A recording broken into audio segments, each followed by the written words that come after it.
All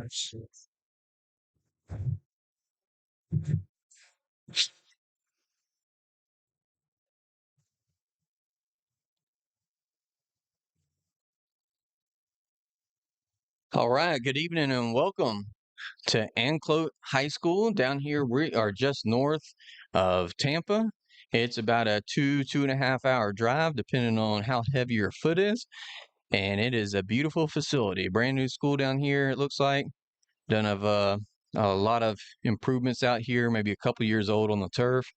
So it looks real good. The Sharks, the Anclote Sharks, have been out here on the sideline getting ready for the national anthem. We got the ROTC getting ready at the north end zone. And then the Hornets getting stretched out. They're just coming out of the locker room. They're going to have the black helmets, traditional Hawthorne black helmets, white tops, orange numerals, and black pants. Anclote going with the all black. They got a blue cap and blue numbers with pinstripes on their sleeves.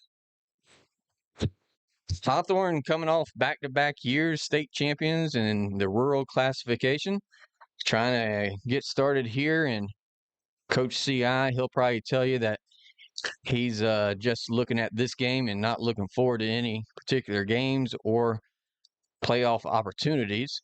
But he believes that the guys that he has down there on the field are as good as any that he's ever had, and have a little more depth this year.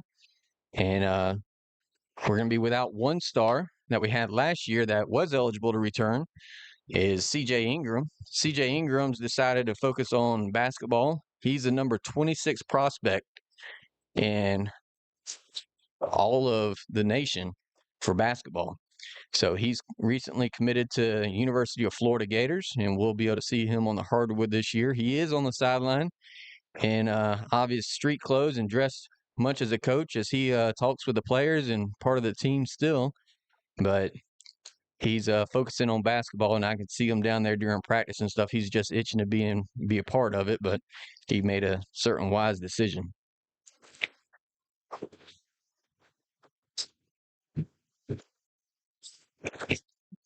Obviously, coming back from last year, our offensive leader on the ground was Keenan Johnson.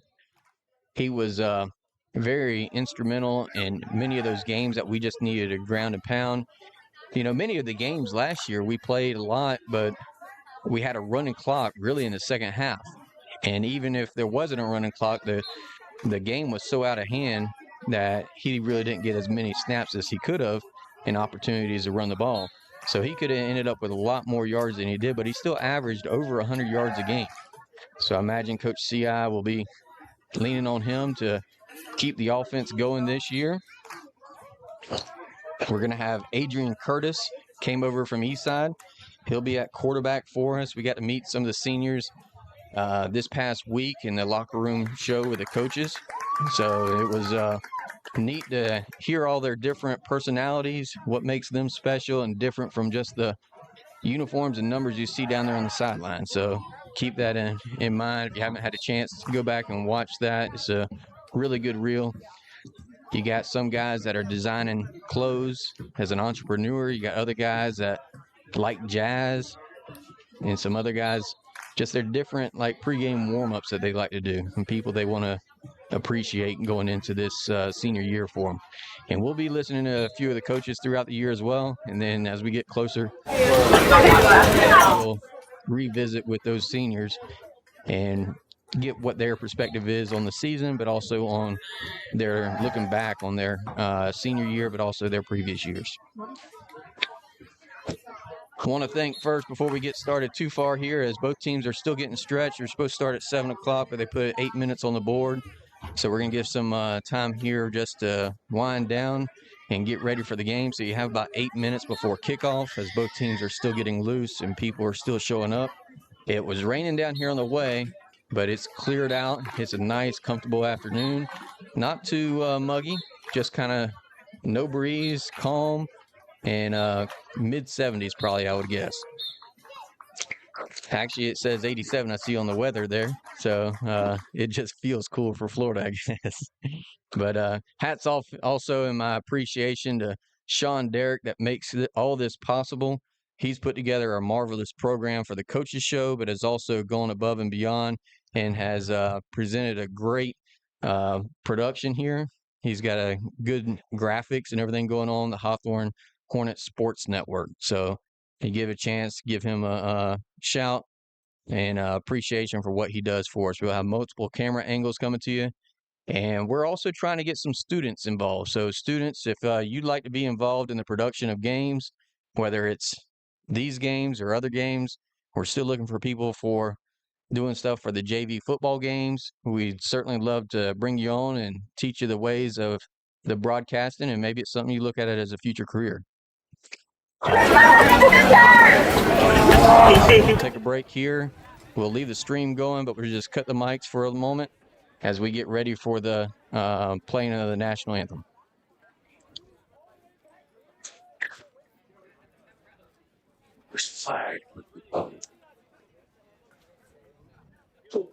It's probably back here behind us. Is mine?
Go! 7! Go 7! 7! Got me?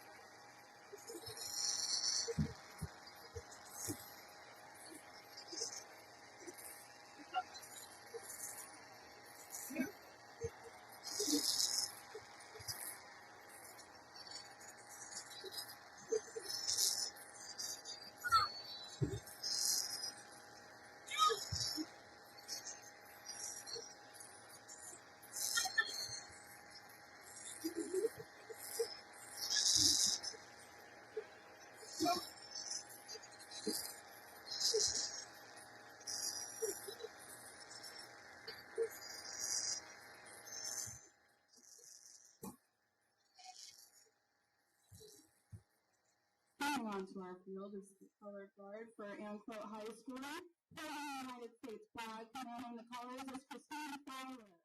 For the state flag is Maurice Craig.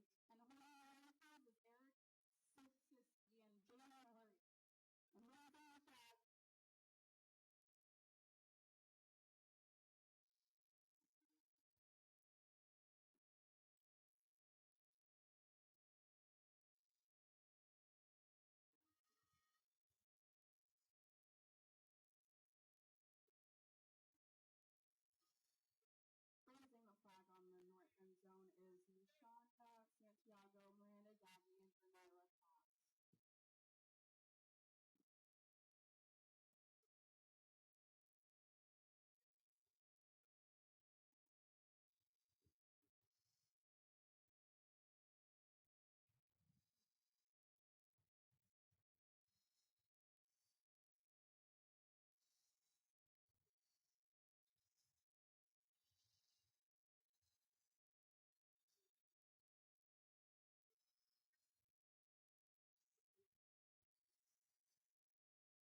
Raising the flag on the north end zone is Nishanta Santiago,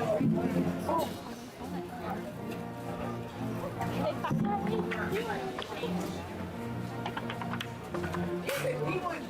Granila Cox.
Now, we just had a prolonged horn letting us know that the time had wound down here for the pregame warm-ups. We had the ROTC out here on the middle of the field, and we were able to assist by Sean noticing that there was a cutoff switch behind us, so we cut it off, and it cut the horn off and saved everybody from having to hear that, and then was able to reset it. So we got some clouds in the distance. Hopefully they're not moving their way this way, but right now there's a shadow here on the home side, and the sun is shining down on the Hornets on the far side.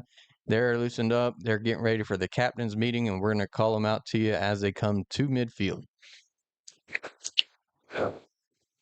So behind us, we're on the west side of the field. Hawthorne's on the east side of the field looking into the sun. Captains go towards the middle of the field first from Anclote. We have number 1, Paul Fusek. Number 4, Joshua Hilaire. Number 78. They don't have all their numbers, so I apologize, but he's one of the big linemen down there, by far one of the bigger guys on the field. And number 6, Jason Davis. For the Hornets, we have number 6, Zion Johnson. Number 8, Naziy Gent. Number 9, Keenan Johnson. And number 51, Jaheim Darby. Darby looking for an opportunity down there on the D-line to anchor down the D-line. We heard about that at our seniors show. He's having more of an impactful role this year, and Zion is going to be more of the quarterback for the defense, playing at the safety position as he moves from cornerback. Hawthorne won the toss. They elected to receive. They'll be running out of the south end zone, running on our right to our left across the top of your screen here. We do have some new technology, and just want to thank once again Sean Derrick and everything he does here with all of his businesses as well, and product of the community that gives back in a meaningful way. We now have a 360 camera. I don't know the technical term for it, but it's a 360 camera that it is going to follow the movement of the players on the field. So it is down there, and it is raised above the crowd, and it sits right in front of us, just shy of midfield, and we'll see some of its angles today. But we also have with us from Reach Video down in Ocala is Isaac Brocious. He's going to be helping us out with the production and sideline cameras, giving us some additional angles in a professional manner down there. We want you, though, to help us out and go to the YouTube channel, like and share on the YouTube. And that will help as well get some of our student athletes the exposure they need. And then also we want to thank some of our sponsors, Legacy Sales Engineering, Lot Patrols Lawn Care, and Edward Jones. Hey, how y'all on enough?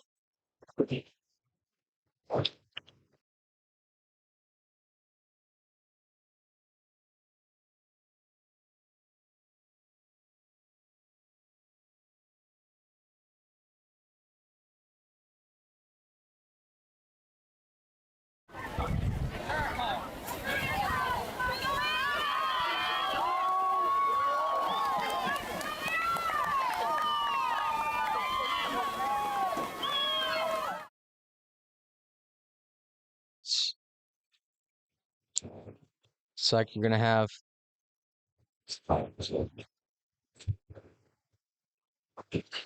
have to see once they turn their jerseys around. It looks like Dakari DeBose back there. Yeah. And there's a catch down to Zion Johnson, and Johnson cuts it out to the far side of the field. Still on his feet, makes one guy miss, spinning out of another tackle, and finally brought down at the 24. And so it's going to be 1st and 10 for Hawthorne, starting at officially now their 25-yard line after the tackle on the far side of the field by the Sharks. Zion was he wasn't the deep back, but more of an up back. Ended up catching the ball in front of DeBose and taking it up the field.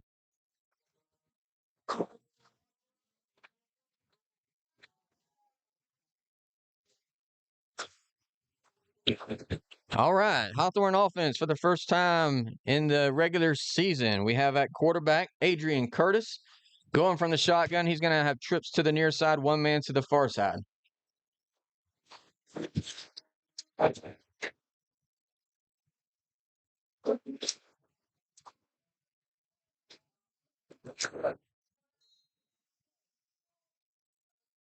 Or actually twins to the far side. 1st and 10 from the 25.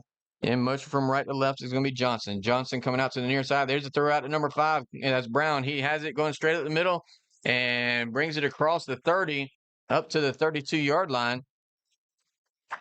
It'll be a gain of 7, and it'll bring up 2nd and 3. 2nd and 3 for the Hornets after the catch by Brown.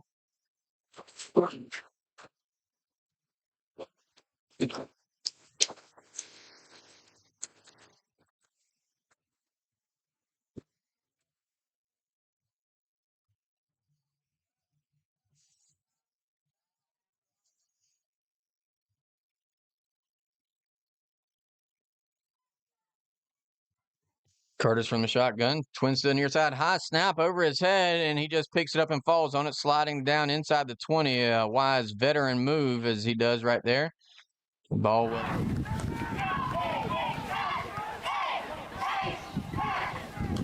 Had a few of those hiccups here and there, but just trying to get new people at new positions and get it figured out. I've seen a little bit of it last year at the beginning of the season, and towards the end of the season, middle of the season, they were able to get it all figured out. So learning moment for the offensive line with a lot of guys at new positions there. And it'll be a loss of a few and bring up, actually it's a loss of about 13, and it'll bring up 3rd and 16. Twins to the far side, twins to the near side. Curtis from the shotgun. Johnson off his right shoulder. There's a snap. Back to pass. It's Curtis. Curtis stepping forward in the pocket. Looks across the field. Has his man. And caught and brought down. The catch by Dakari DeBose brings it up to the 42-yard line of the Sharks. Great throw out there.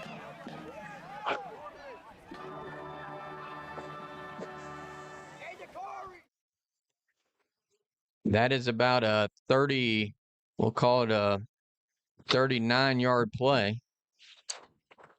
Brings it up to the 41, actually, so it'll be actually going to be a 40-yard play. Bring it up to the Sharks' 41-yard line. Twins left, twins right, 1st and 10 for the Hornets. Curtis from the shotgun, Johnson off his right shoulder. There's the snap. Curtis back to pass. Pass out here to Brown on the near side. He makes a few guys miss, and the ball comes loose, but he's ruled down right there at the 30. The ball goes harmlessly out of the bounds, but another gain of about 11, and it's going to be a 1st down for the Hornets. Just a little screen out here to the near side. He catches it, turns it up the field, gets it to the 30, picks up a 1st down. It'd be 1st and 10 for the Hornets. On that previous play, you had 2 receivers, DeBose and Pugh, both running similar routes towards the middle of the field, and neither one of them could have gotten it before a defender got it. But DeBose comes down with it and pick up of a big 40-yard gain. There's a snap. Hand off to Johnson. Johnson off the right side. Tries to cut it back to the left. He's going to be hit and brought down by Jason Davis for the Sharks. There from the linebacker position. Captain. Johnson with his first carry brings it up, gain of 2, and it'll bring up 2nd and 8.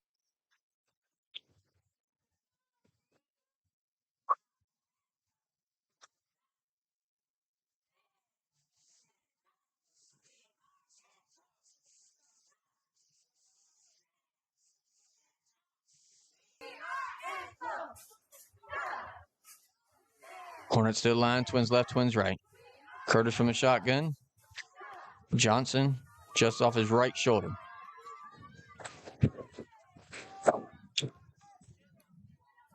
Bowie in motion from right to left, splits back out with a screen, picks it up, trying to break a few tackles, had blocking in front of him, and one of the Sharks broke off that block, but not before Bowie picks up about 4 and brings up second and 4. Or 3rd and 4, I apologize. 3rd and 4. Bowie in motion from right to the left. Comes to the near side. drops back behind the line a little bit more, sets up almost like a wide receiver screen. Had 2 receivers in front of him blocking downfield. One guy was able to get away from him, and he came up and made the tackle. Not before Hawthorne gains 4 yards. Curtis from the shotgun. There's the snap. Back to pass. Oh, Shark coming in, untouched. Curtis gets away from the attempted tackle, scrambling to his right, looking downfield, has a Hornet in the end zone. Touchdown, Hornets! Holy cow. Adrian Curtis looked like he was going to be dropped for several yards lost back deep around the 40. He sheds that guy off of him and rolls out to his right. Still looking downfield. His receiver's still moving, and he connects with DeBose, who's sitting in the end zone quarantine. Bringing it in, put the Hornets on the board first tonight, 6-0 with 7:42 to go here in the first quarter, as Sam Carroll comes on to attempt the point after.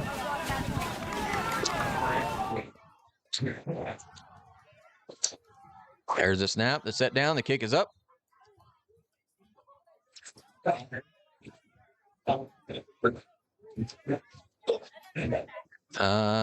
Looks like we don't have a play. They're going to send off the holder and send on another holder. So the referee blew that one dead and asked for another holder to come out. So we'll see. Hopefully, normally kickers get used to their holders. Leland Johnson comes out as another holder here. There's an art to it. Zion Johnson was a holder before. Sam Carroll takes his steps, measures it out. There's the snap, the set down, the kick is up. And just like that, puts it through. He's got ice in his veins as Leland Johnson comes in to pick up Leland Johnson comes in to pick up where Zion Johnson left off, puts it down, and Carroll puts it through the uprights, putting the Hornets up on the board with 7:42 to go here in the first quarter. Hawthorne 7 and the Sharks 0. Sharks getting their first possession coming out here, getting ready for their kickoff for our first opportunity to see the Hornet defense in regular season form, as we got to see a little bit in the preseason game last week against Trinity Christian. But we had a lot of people playing different positions as we were just trying to see who fit where. But this defense is a lot different than last year. Still just as dominant, looks like, and energetic, maybe more so aggressive. Coach Atkins got a head coaching job up in Georgia, so we congratulate him. It's always good to see, as Coach CI says, those guys get opportunities and take advantage of them for sure. Hate losing them, but it's pretty neat with the guys that we have there on the sideline and all those orange shirts over there, as Coach Cedric Daniels stepped right up, which he was previously the co-defensive coordinator, and has a little bit of a different scheme, but same principle with a lot of pressure. But he's got some guys like Leland Johnson that's been playing defensive end that he has the speed and the length to play cornerback, linebacker, all different types of places. There's a kick. Carroll kicks it out deep, comes up to about the 5-yard line. A great hit down there by the Hornets defense, and that is Keenan Johnson on special teams making a big hit there. So looks like the Sharks are going to start off at their 20-yard line. It'll be 1st and 10 for the Sharks.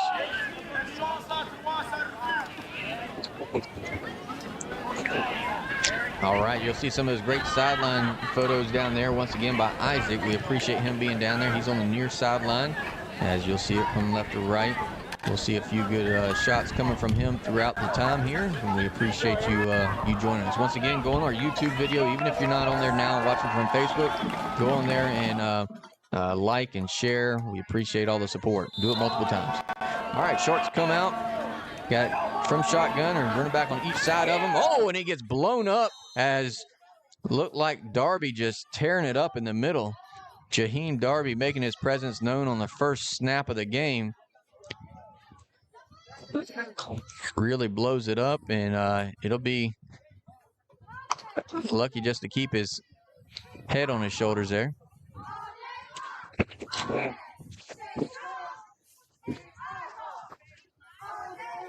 I didn't see his numbers on his jersey before, but they might have gotten knocked off after that hit. That Hornet defense is going to be something else. Kyler Ingram there at middle linebacker. Zion Johnson on the outside left side. And then you have also L.J. Jackson on the right side as far as another linebacker. Oh, and Hawthorne defense being a little aggressive there. Gets drawn off sides as they mixed up the count on them. So it'll be a 5-yard penalty. Move it up. It'll be second and about 5.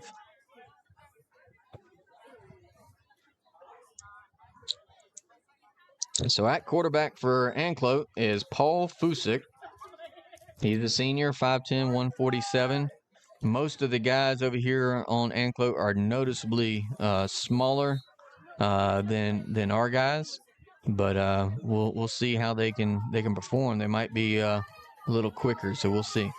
From the pistol now, Anclote comes to the line. The Sharks 2nd and 5 with a end around coming to the near side. Handoff number 4 hit by Zion Johnson behind the line of scrimmage, and tackle for loss coming from Zion for his first tackle of the game there.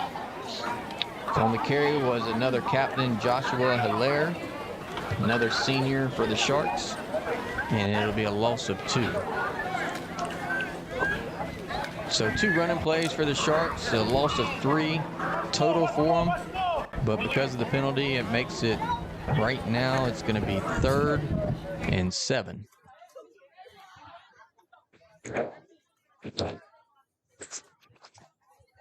Got the baseball field out there in the north end zone. You can noticeably see it looks like the Sharks have been over there for sure because there is a lake in the middle of the field for sure. A lot of rain down here. There's a snap. Oh, trying to throw it out, and oh, Darby just about comes up with an interception as he knocks it down and just couldn't find the handle on it. And it looked like the quarterback, Paul Fusick, he had a guy open, went to go throw it to him, and then hesitated, tried to bring it back, and lost the handle on it, and Darby was right there. He knocked it down and just about came up with an interception, which would have been pay dirt for him for sure with about 20 yards in front of him. However, it'll bring up, looks like 4th down as they send in the punting unit. Back deep for the Hornets is going to be Zion Johnson on the near side and Dakari DeBose on the far side.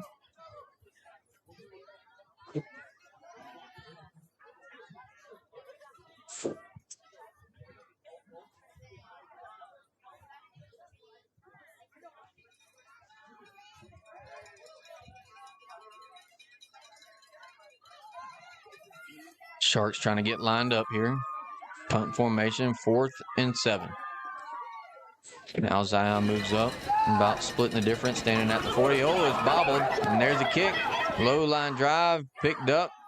DeBose has it, goes out to the far side. He's still on his feet, gets into Shark territory at the 40, at the 30, 20, 10, 5, touchdown. Dakari DeBose takes it the distance. We do have Laundry on the field back there at the 39-yard line of the Sharks, so it looks like this will probably come back, but it didn't look like many people were very close to him at all. So it must have been away from the ball, but still a penalty nonetheless, and it'll come back and allow our offense a chance to get some plays in, though I know DeBose would like to have that as a special teams touchdown. So 5:08 to go here in the first quarter. Hawthorne up 7-0, and we'll have the ball 1st and 10. They're going to spot it at the 40, but I think it's supposed to come back and have some yardage marked off of it. They're going to leave it there. So the flag was at the 40. They're going to leave it at the 40 and not mark off any yards. That's a first. We'll take it.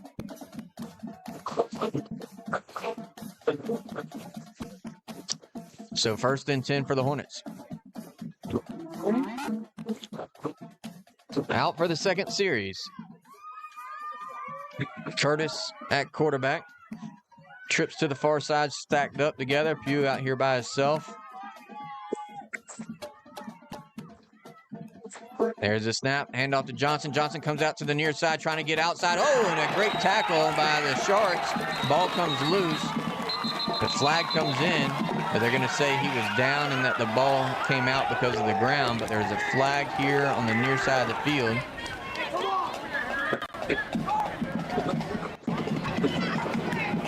Legal shift against the Hornets, so it's going to back it up 5 yards.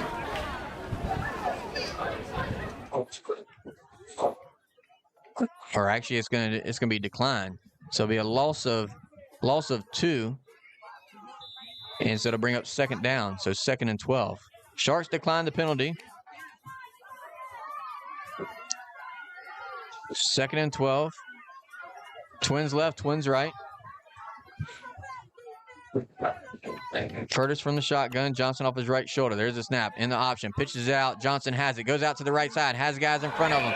Trying to break through a few others. Still on his feet. Inside the 10, the 5. Oh, he brought down just shy of it as the ball was at the 42, and he takes it all the way down to the 4. That's going to be a 38-yard gain. With 4:39 to go here in the first quarter, we do have a Shark down at around the 35-yard line. Oh, they're going to back it up to the 5-yard line, so it's going to be a 37-yard gain. It'll be 1st and goal for the Hornets when we return here after the injury timeout.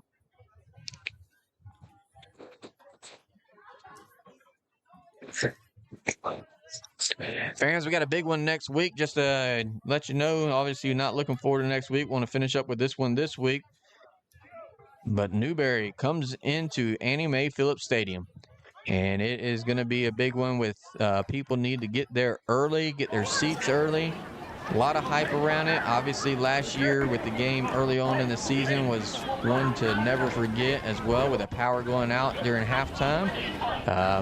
Each team returning kickoff touchdowns. So a lot of energy, great players on both sides. You got Division I commits on both teams. So they've both done well and have good coaching, good communities, good players, and so it's always nice to come together and have a great opportunity to play against each other, and especially early in the season, just kind of see where everybody's at, and wish the best for everybody going throughout. Newberry has moved out of the district, or out of the classification. They'll be in the 2A bracket, so maybe they can bring a state championship back for the area in the 2A division. With us being in the rural classification, still have Union County and Williston in there with us as well. But always good to see the local area teams doing well and the local players doing well. But it will be a big one. We already have players actually, their only goal for their senior year is to beat Hawthorne. And that is saying something. So if you're having people with their goal is just to beat Hawthorne, you know, just like Coach CI always says, every game that we play is the other team's championship game. They're all looking just to knock us off. So Hawthorne Hornets are going to have to come ready to play. The crowd's going to have to come ready to cheer them on and be that 12th man in the stands and create that environment that we love in Hawthorne at Annie Mae Phillips Stadium. All right, here we go. Back to action here. 1st and goal from the 5. Trips to the near side. One man to the far side. Keenan back by themselves as Curtis is under center. Pitches it back to Johnson. Johnson comes off the left side. He's going to take it in himself. Following his blockers. Cuts it in the upright. Or inside the cone there. And with 4:17 to go, Hawthorne scores. Makes it 13-0. Touchdown for Keenan Johnson from 5 yards out to finish off the big run he had of 37 yards. So the point after attempt's going to be coming up here as Carroll comes out there with Zion Johnson this time.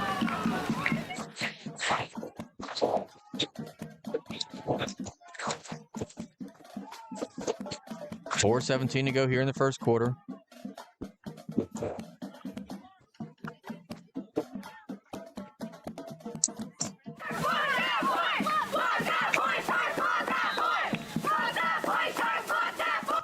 There's a snap, the set down, the kick is up, and good. Splits the uprights. Great job there by Johnson and Carroll.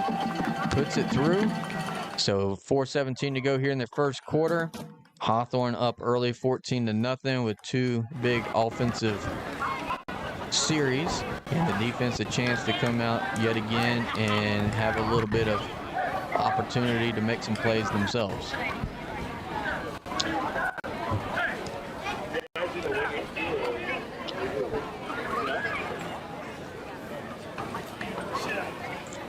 Fans, this is Coach CI's 10th season. In the past 5 seasons, the Hornets have been in the hunt for the state championship in the past 5 seasons.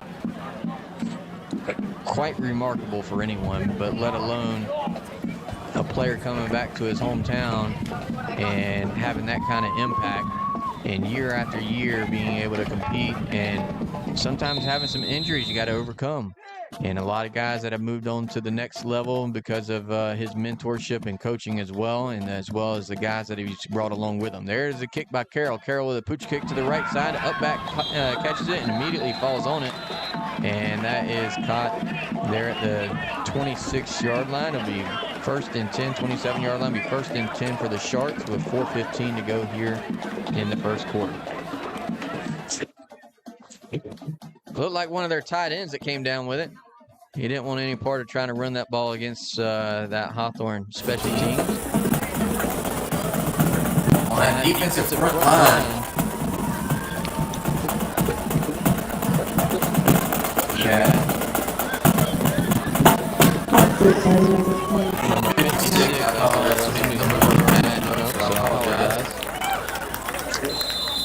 Yeah, Darby. Yeah, Johnson. And then you got Ethan Thomas over there.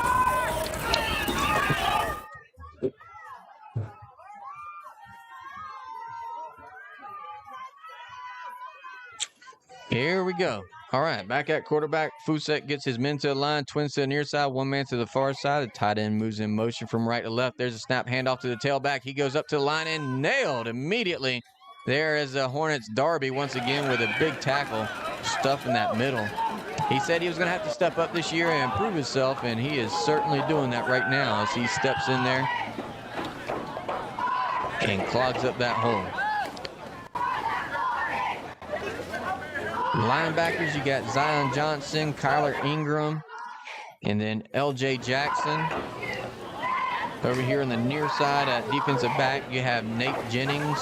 He was introduced to us last year as a freshman, making several big plays, especially in the state championship as a freshman. Comes in now as a sophomore. Big producer for the Hornets here.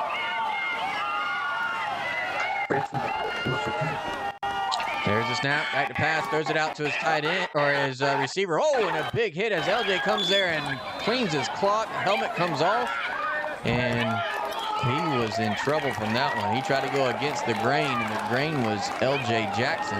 LJ Jackson just about depleted him, but instead of his cleats coming off, his helmet comes off. And it'll be their first positive gain of the night so far. So it'll be a gain of 3, and it'll bring up 3rd and 7.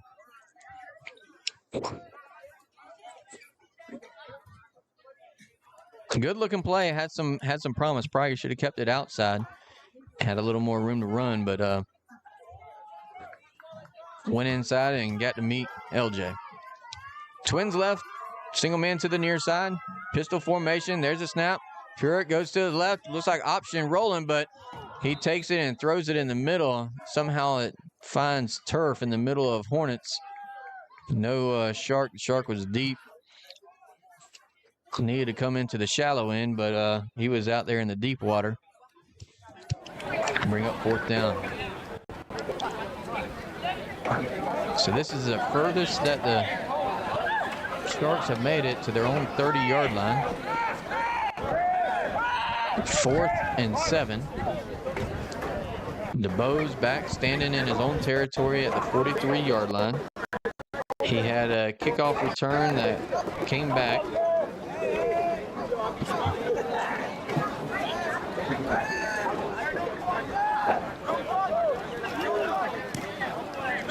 There's a kick high end of ring, comes out here to the out of bounds, and that's probably the smartest play that they could have made, was kicking it away from the Hornets so that they didn't have an opportunity to return it. I don't know why it was spotted there. He's got to walk up. He doesn't know that he's supposed to walk up. Walk up the sideline, walk up the sideline. There you go. He was just about where it was spotted instead of, or where it fell out of bounds instead of where it went out of bounds. So the Whitecap was trying to line him up. It'll be 1st and 10 for the Hornets at the 49-yard line is where it's supposed to be. Whitecap's going to take a chance to respond or teach him here. we do have a need for officials. So a lot of these officials are new guys and are going through their training, and they're put with more experienced crews. But officiating is pretty hard, and especially as the rules start changing. So if you would like to become a official, it would greatly be appreciated, as it helps out youth sports, but also high school sports, and even if you want to do college or professional. But we need officials for sure. So you can go on becomeofficial.org and join the officials. Trips to the far side, one man to the near side.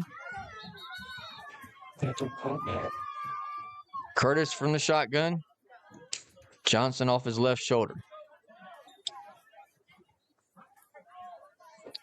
There's a snap. Nice snap back there to him. Kicks it out to the near side of Pugh. Pugh gets out of bounds right at the 38-yard line. It'll be a gain of about 13.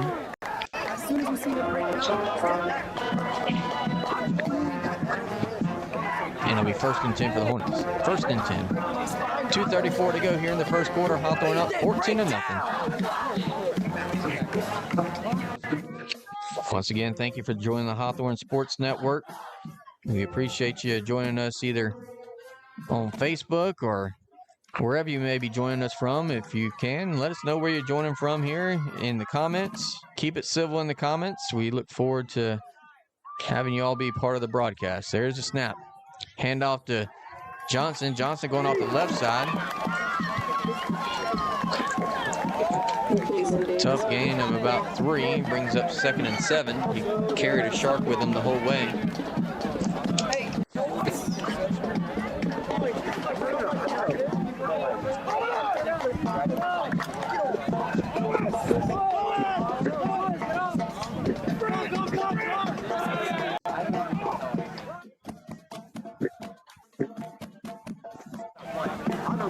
Coming to the line right at the 35-yard line. Twins left, twins right. Curtis from the shotgun. There's a snap. Back to pass. Curtis looking across. Has his man. As Brown. Brown goes off. Cuts it back across the grain. Dives forward. Inside the 30. Down to the 24-yard line. And it'll bring up 1st down. 1st and 10 for the Hornets at the 24 of the Sharks. Great little play there. Hawthorne a little more up-tempo. Twins left, twins right. Johnson off the left side of Curtis. Curtis gets him to the line. And timeout taken by the Sharks.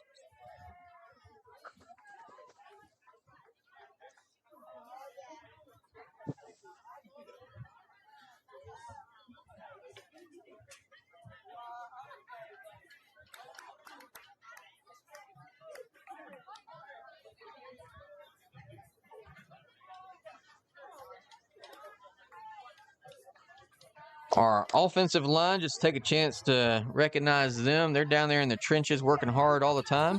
We have on the left tackle, Carson Mincy. Great job. On the left guard, Tyler Duncan, new guy to the program, but no, he's very familiar to the area with his family roots there. He's wearing his number. If you didn't hear him on the senior show, he's wearing his number that his grandpa wore whenever he played football at Hawthorne. And then you also have at the center, Kyra Mills. At right guard, we have Mike Williams, and right tackle, Sway Knapp.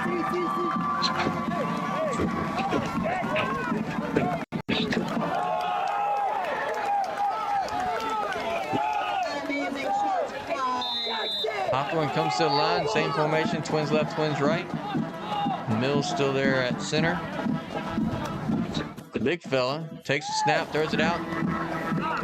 Curtis throws it out to the right side, but trying to hit the bows over there. Little miscommunication on the depth. He was open, but just wasn't able to come back as far. And so it falls incomplete with 1:09 to go here in the first quarter. Hawthorne once again still up 14-0.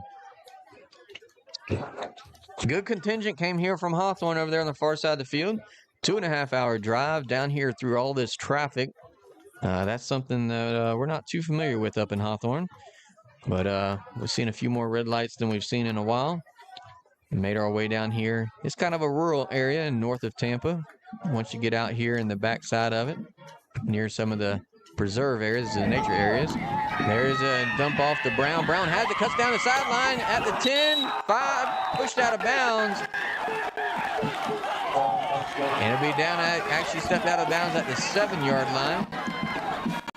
As Curtis connects with Brown, and Brown takes it inside the 10 for a first and goal for the Hornets.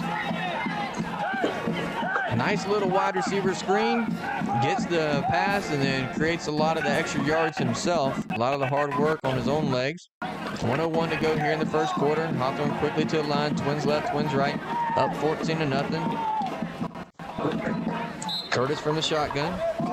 Johnson off his left shoulder. There's a snap. Curtis back to pass. Flag comes in. Curtis trying to look across, trying to look to throw. He throws it away and throws it out of bounds.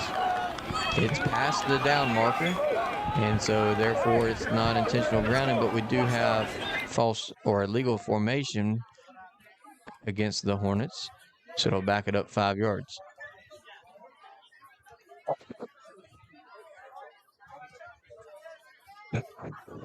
We'll see if they called it false start. They called it false start. At false start, it's still first down.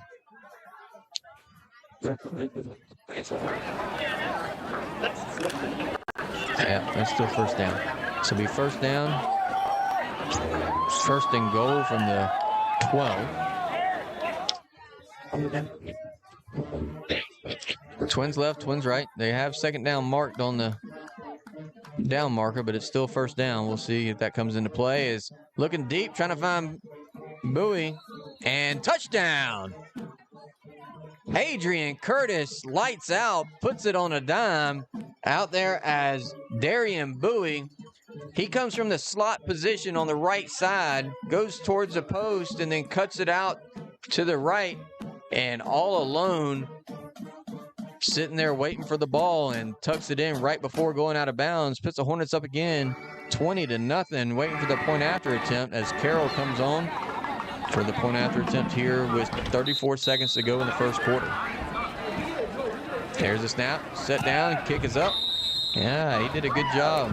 Great job by Zion. He pulled that over from the right side. The snap was off target.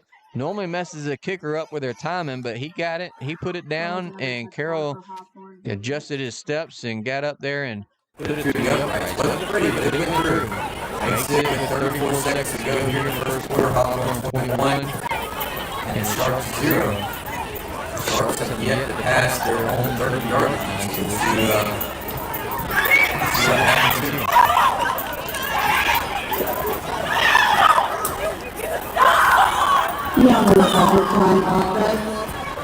Cheers have recorded with all their footballs and t-shirts. Visiting cheerleaders.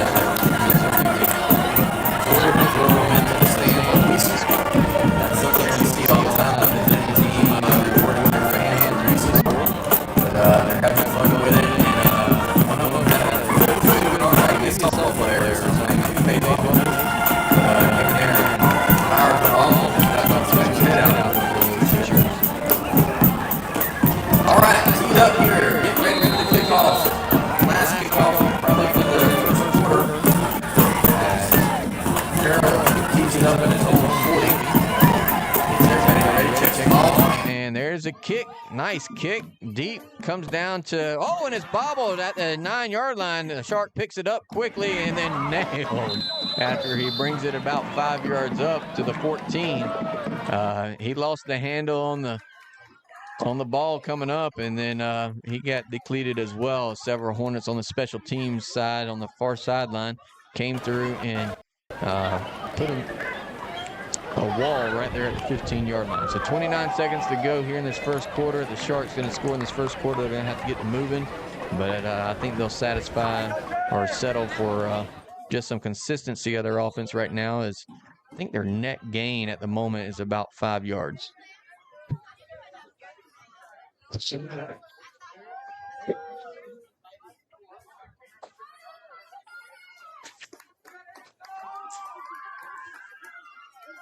All right, here we go. Sharks come to the line. Twins to the far side, one man to the near side in the pistol formation as the quarterback hands it off to the tailback. Leland Johnson chasing him from the backside, but Darby gets there first and tracks him down.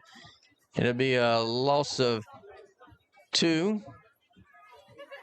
A loss of 1, and it'll bring up 2nd and 11. On the carry was Hilaire.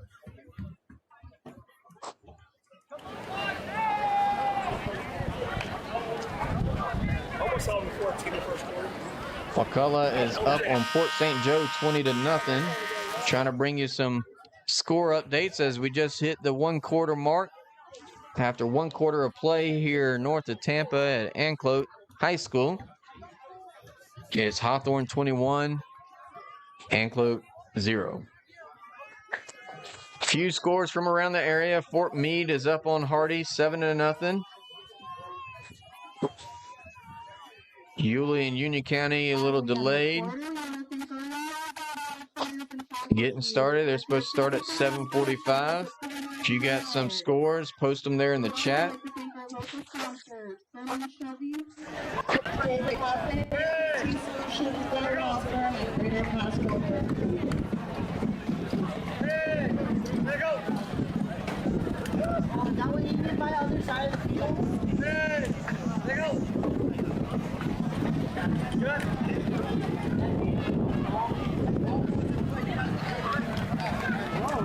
So I see Ben Bakari out here at Santa Fe Raiders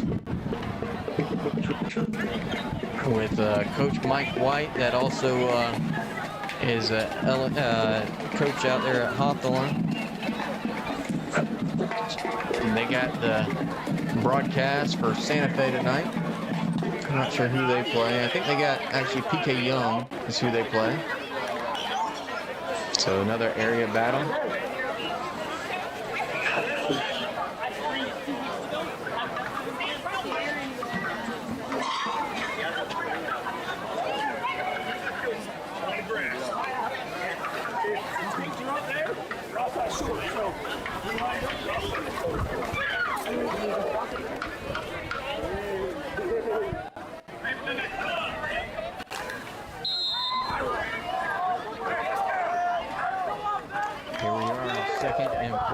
For the Sharks, they come to the line, Twins to the right, one man wide to the near side.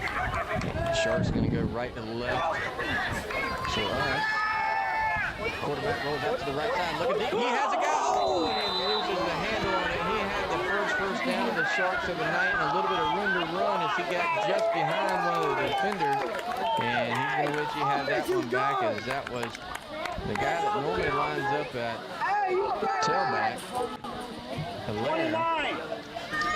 Actually, no, 49, 49. Open space. There's almost the first casualty.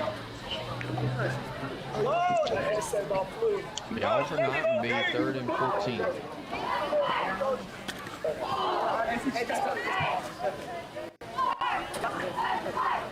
Yeah, let's go, baby, let's go. Come on, Eric. All right, 3rd and 14. And flag comes in as some of the Hornets might have got a little anxious on this. So it'll be a positive yardage of 5 yards for the Sharks to move it up. And it'll make it 3rd and 9.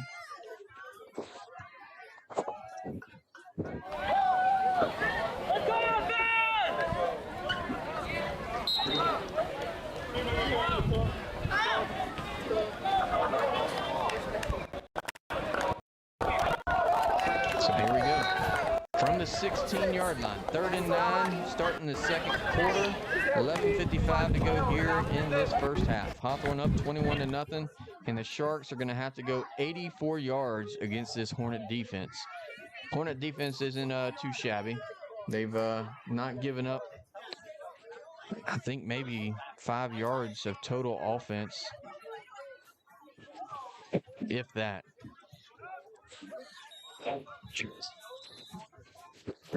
Timeout taken by the Sharks here. Talk things over, try and draw something up. 3rd and 9 against this Hornet swarm. And Coach Daniels over there talks to his guys.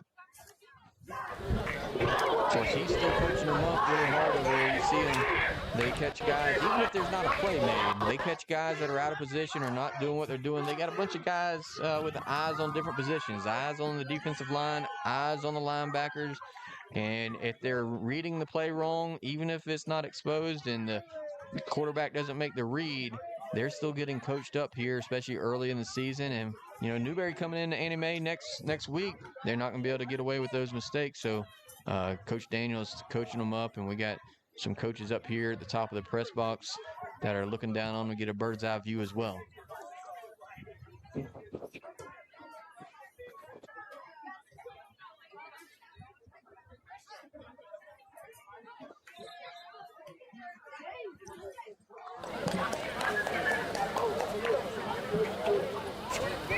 Ready? Anything got today? All right, here we go. Hawthorne coming in now with, or they had 3 down linemen. Now they're moving it into 4. As I mentioned earlier, Leland, he can kind of be a hybrid and move in and out of that position. Just reading really what the offense is giving them. They're trying a hard count to try and get the Hornets to jump off sides. I think that was their play. Now they got to go into an audible, and the quarterback keeps it himself, comes out to the near side. He's making some moves and trying to get up to the 25-yard line. If he does, they'll have their first down of the night. And we'll see what they do. The chains are already moving. They're saying we got it. I don't know if it was, but it might have been a little short as that nose isn't quite to that 25-yard line. But down 21-0, it's one of those things that the defense work a little more. Give them an opportunity to see some live plays that don't have the same jersey as themselves.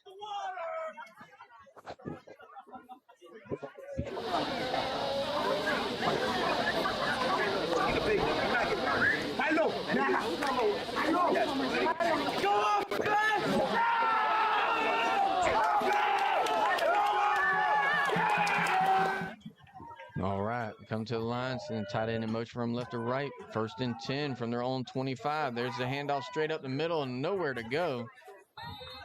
Man, I don't know how anybody's going to be able to run against this Hawthorne defense. That's Hayden Everett on the carry, his 2nd carry of the night.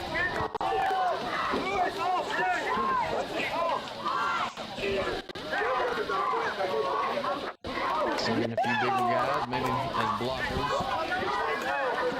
Seen the coach earlier motioning for winding the clock, trying to hurry it up some, trying to milk it down. So the longer they have the ball, the less chance that Hawthorne offense can score. So might be a strategy, a keep away, like maybe some Big Ten football.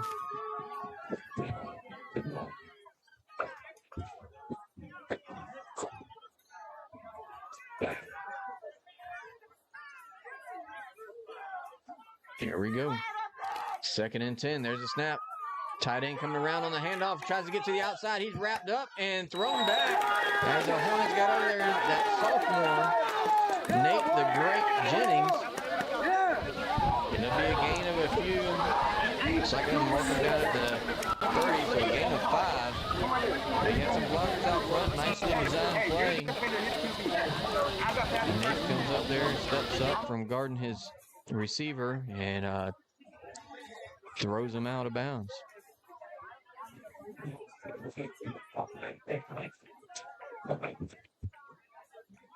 Jaden Tringo coming in at defensive end. They call him TC. Great player and even a better kid. Good personality. There's a snap and hit straight up, coming on the field immediately and making an impact. TC getting in there making a play along with Leland Johnson and Jaheim Darby.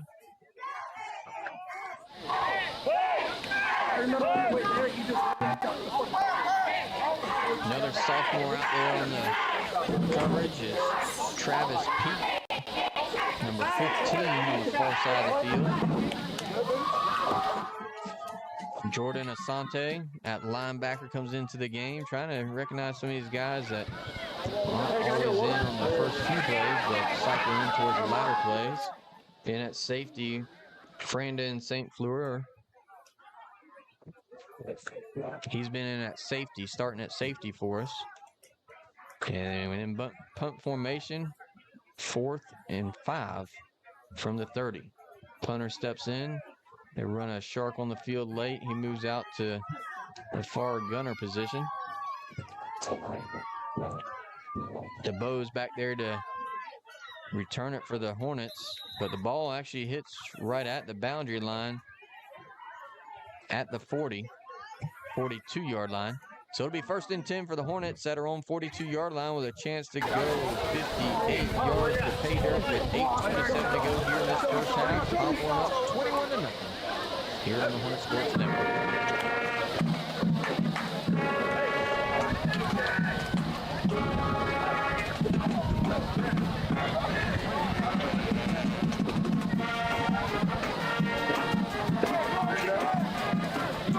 Taylor 14 and Fort White 0.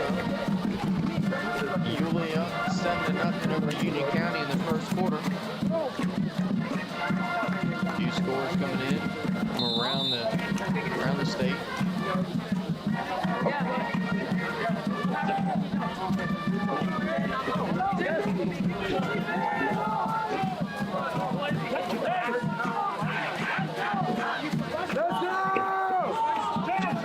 First and 10, Hornets to the line.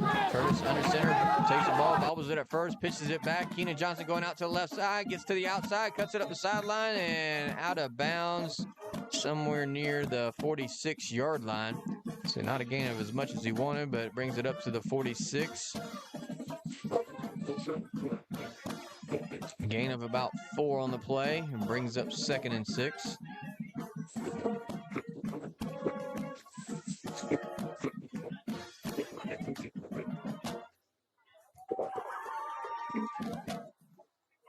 One neat thing that Coach CI teaches his receivers is about blocking.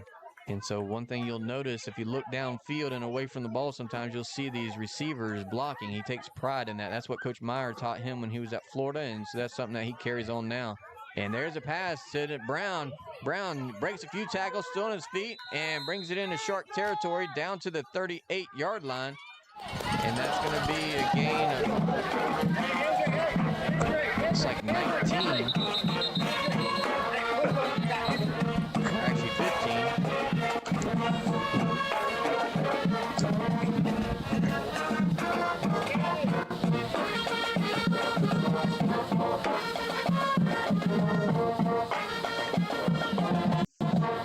Let's see what they're trying to say. They got the marker down at the 40 instead of at the 38 where the ball is spotted. They're marking the spot at the 40 with the chain crew, which is weird. I guess the Sharks called a timeout to challenge it, maybe? Not positive on that one. But the ball's still where it's at, and the chain crew is still set up where they're at, so they have a standoff of who's going to move first. Are they going to, the officials going to move the ball, or is the chain crew going to catch up with where the officials are? And it looks like we had a Shark that came up injured. He was on the sideline, but he was hurt there. Maybe they're holding the top of his arm, so maybe, hopefully it's just out of socket or something. They just got to reset. They're pulling on it like it is, so it must be something they deal with on a regular basis. Not too shocked by it. All right, 1st and 10 from the 38 of the Sharks. They move the chains. Trips to the near side, one man to the far side. Curtis from the shotgun with Johnson off his left shoulder. There's a snap, throws out to the far side. That's Pew Pew on the reception. Tries to shake one Shark, and flag comes down. Not sure what that was. It was kind of after the play that the flag came out.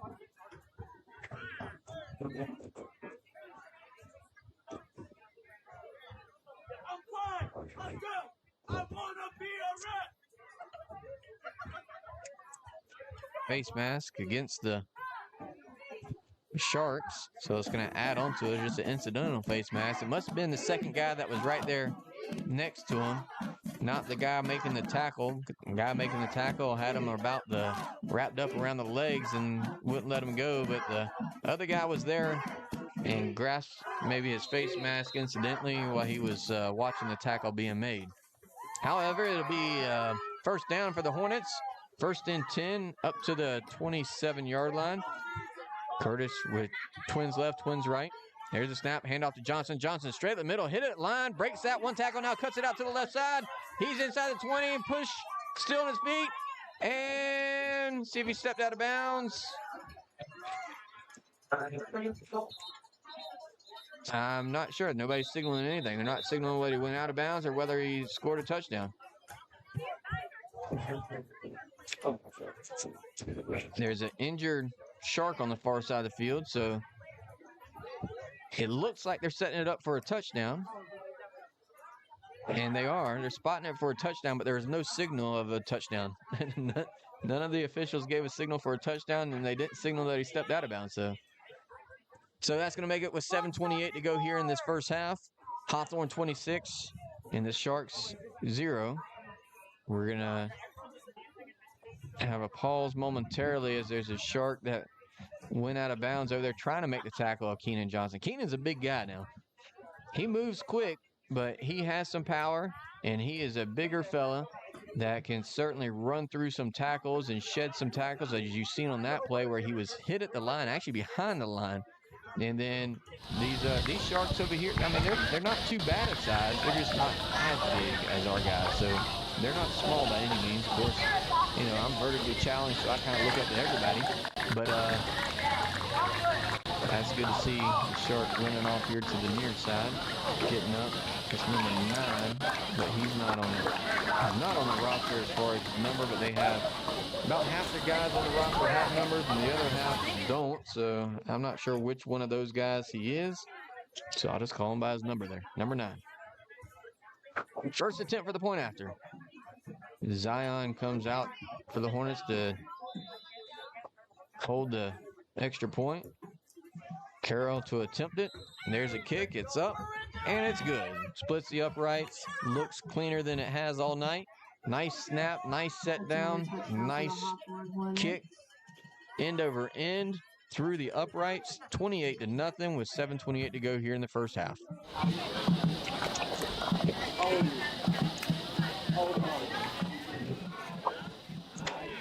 Once again, our thanks down to Isaac Brocious from Reach Video, giving us some shots from the sideline that you see there. Those are pretty cool. Haven't seen something like that in a while, and so having him down there giving us these feeds is going to give us just some better views, hopefully better entertainment for the fans as well too. We'll also have starting to work on getting some headshots. We have some from the seniors. I just got those today, so we'll start getting some of those loaded up. So when we start talking about some of these guys, maybe we can give you a starting lineup and see what they look like without their helmet on, so you can identify them in the community, and just when you see them across the area, just tell them thank you. Thank you for coming to Hawthorne and being part of the team. And whether you've been at Hawthorne for a lifer like I did from Head Start, or if you've come in the last few years, or even just this year, you're part of the family now. There's a kick.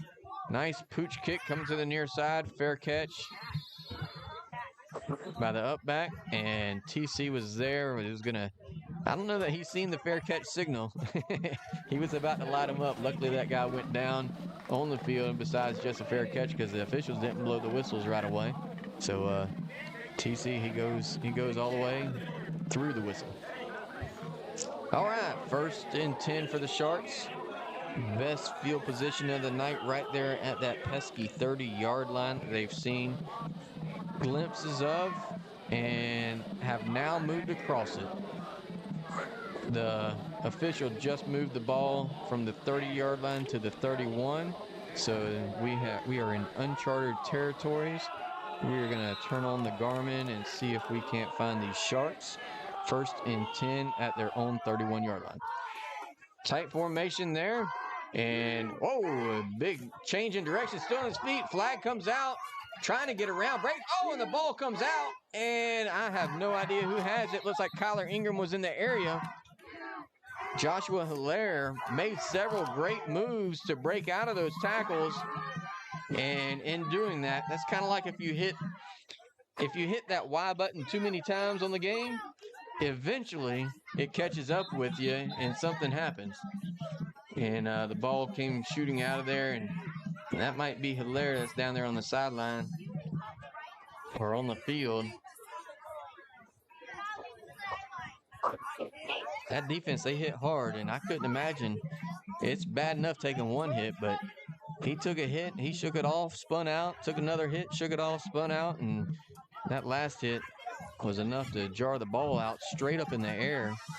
And I guess one of the Sharks must have came down with it. And we're going to have holding against the Sharks. It's going to be a decline. It's going to be a loss of 2. And it'll be back at the 29-yard line. And Hilaire gets up and walks it off the field.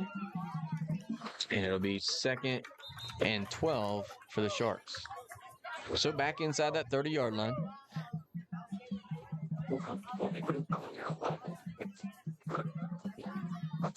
This Hornet defense, hopefully you're seeing it on the screen.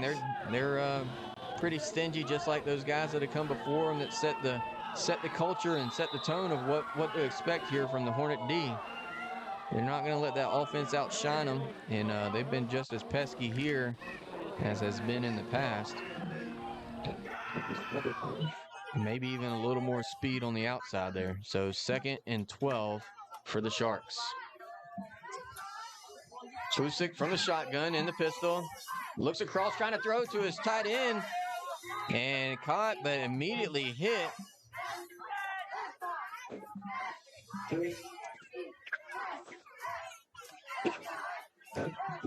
The Hornets number 19 getting over there making a play.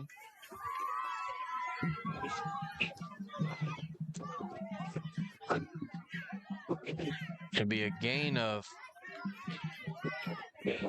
we'll call it 4, as it's now 3rd and 8 with 6:18 to go here in this first half.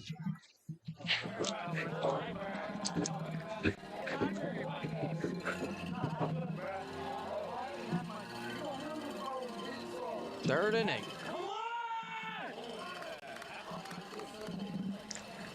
From the pistol, Fusik standing at his own 28-yard line. There is a snap. Looking back, trying to roll to the near side, throws it up, and it's tipped. Oh, and just about intercepted. Nate was bearing down on it. Even Zion was there. Just out of the reach, and it'll bring up 4th down. 4th and 8. 5:50 to go here in this first half. Punt unit comes in for the Sharks.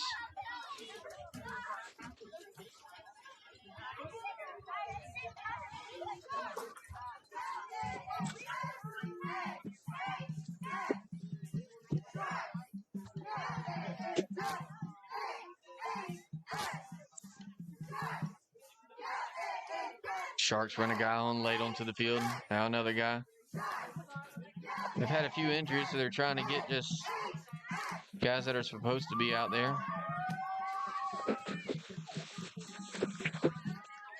In new positions. So 4th and 8 punt formation. DeBoe's back there to receive it for the Hornets. There's a snap, high snap. A low kick. Not really returnable. And it'll wind dead there at the 41-yard line. So it'll be 1st and 10 for the Hornets here with 5:41 to go here in the first half. They're going to have official timeouts for a water break here as we're halfway through this second quarter of the opening Friday night of the 24-25 regular season. Once again, if you can, go to our YouTube video and like and share the YouTube channel. Also like and share our Facebook page, Hornet Sports Network. We really appreciate it. It'll help get the word out, but it'll also help get these student athletes and the team and the community some exposure. Tell us where you're watching from. Give a little shout out to the team. Wish them good for their season here. They had a good run in Main Street Daily News about the team and all the people playing different positions and shifts around and kind of highlighting where we're at right now in the program. And obviously, everybody's end goal is always going to be a championship, but Coach CI, all he's talking about is winning this game. We'll get to talk with him this week on the Coaches Show, so stay tuned for that this week as we try and get some insight into what he's seeing so far from his team, what he sees tonight, and then what he sees upcoming here for Newberry. Newberry is going to be a big challenge. And as we talked about last year, they got a lot of great guys on their side of the ball. They got a great community, just like Hawthorne's a great community. Good coaches, just like Hawthorne's got good coaches. And we just have to kind of line up and see which way that ball rolls. They got some Power 5 commits going to Ohio State and all other types of places, some other people as well. So then there'll be scouts on the sideline, a lot of people in the stands. So get there early, get a place to watch the game, and then if you're too far away, tune in with us here. So 1st and 10, Curtis at quarterback, takes the snap, pitches it off to DeBose. DeBose comes to the near side, trying to get to the outside, following his blockers. Ethan Thomas out front, along with Leland Johnson and Keenan Johnson, as well as the big man, Tyler Duncan. Always nice seeing these offensive linemen. If you're able to look away from where the ball is at a moment, watch these guys, especially on a run play, how they not only block the guys that are in front of them, but they shed those guys and they get to that next level. When these linemen are moving to that next level, you know we're going to have a big play. So it's neat to see how they work. Coach Q and Coach CJ Hawkins and all them coaching up the offensive line. These guys are doing some impressive work. 2nd and 2. There's a throw out to Pugh. Pugh has it. Oh, a big block by Keenan Johnson. Pugh on the carry. He's getting out to the sideline. There's nothing but daylight in front of him, or nighttime right now. And he takes it a distance from 52 yards out. Curtis connects with Pugh, and that is going to make it 34-0 with 4:38 to go in this half. Man, that was a huge block. Once again, just looking away from where the ball is, seeing him come down with it behind the line on that little screen, and then Keenan Johnson coming out of the backfield and sealing that block and really laying the guy out, opened it up for him to make those first 10 yards. And then Davion took it the rest for himself. All right, special teams back out on the field for the point after attempt to make this a 35-0 game. Zion Johnson set to hold. There's a kick. It's up, and it's through the upright. Great job there once again by Sam Carroll. Makes it 35-0, and it'll probably be a running clock from here. We'll see. I think it's 35 in the first half that it starts a running clock.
All right, Carroll tees it up at our own 40 back deep. A couple of Sharks still swimming. with Hilaire and Everett. There's a kick, pooch kick. Everett picks it up. Oh, and that was a mistake as he got laid out by TC, and the ball comes flying out, goes into about the third lane of the track, and oh man, Everett, he probably should have just fallen on that ball, but he gets up limping on the play as TC comes up with a huge hit that you could hear from the stands here.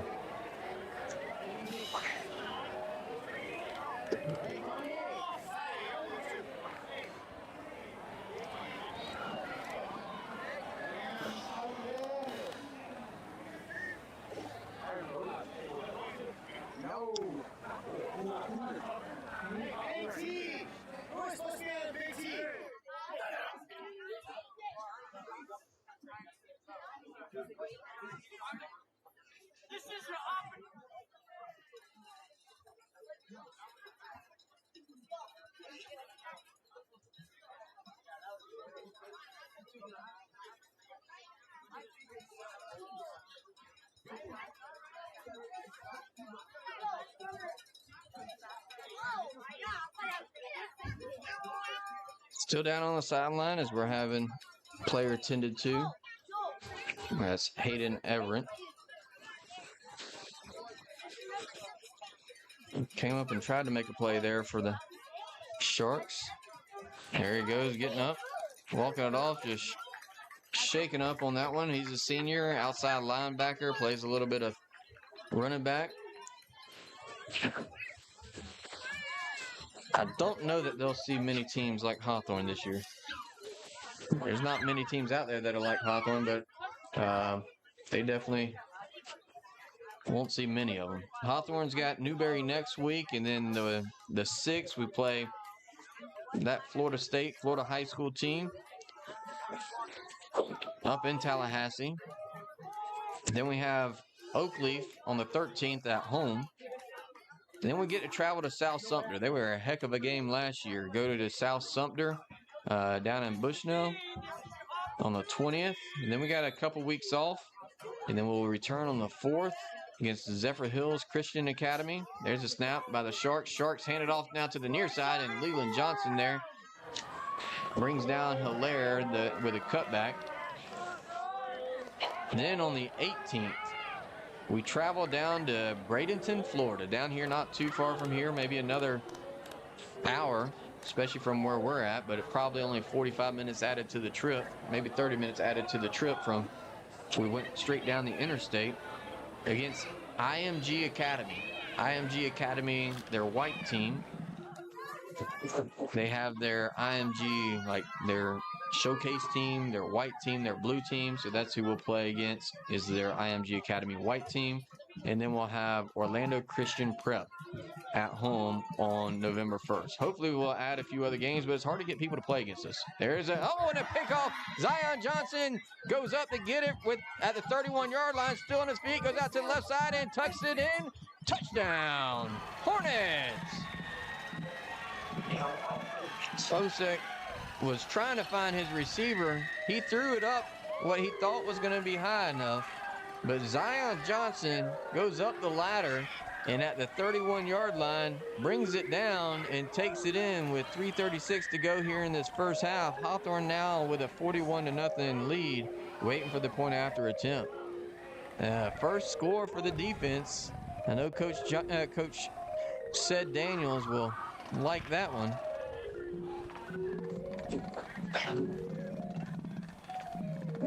Those defensive guys really like to score as well.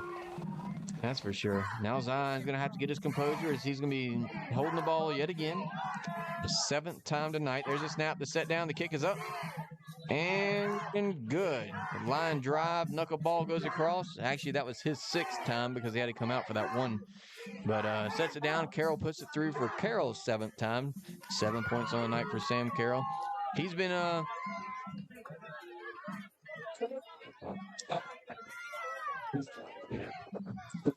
going to some training and stuff over the off season to try and better his kicking percentages, but also the distance of his kicks and all that. So that was good to see. the consistency of the special teams this year. Wind's starting to pick up here as some storms moving through the area, but I don't think we have any threat for rain. We definitely don't because we're inside the press box, but the stands definitely don't. It doesn't look like. But the flag was straight out with the wind coming from the east blowing to the west into our booth a little bit. So back deep, the Sharks are running out of guys that want to play special teams. They only got 10 guys out there. Another guy runs on there, and he might have drawn the short straw, but he gets on there on the far side of the field. 3:36 to go in the ball game. Hawthorne tees it up. Carroll talking it over. 2 guys deep.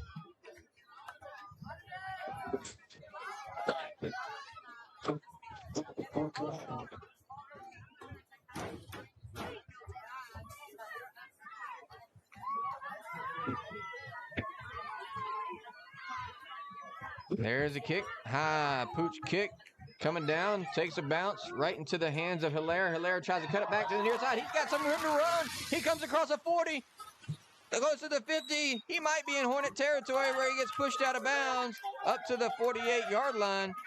And the Sharks getting special teams going, brings it up to the 48 of the Hornets with 3:28 to go here in the first half.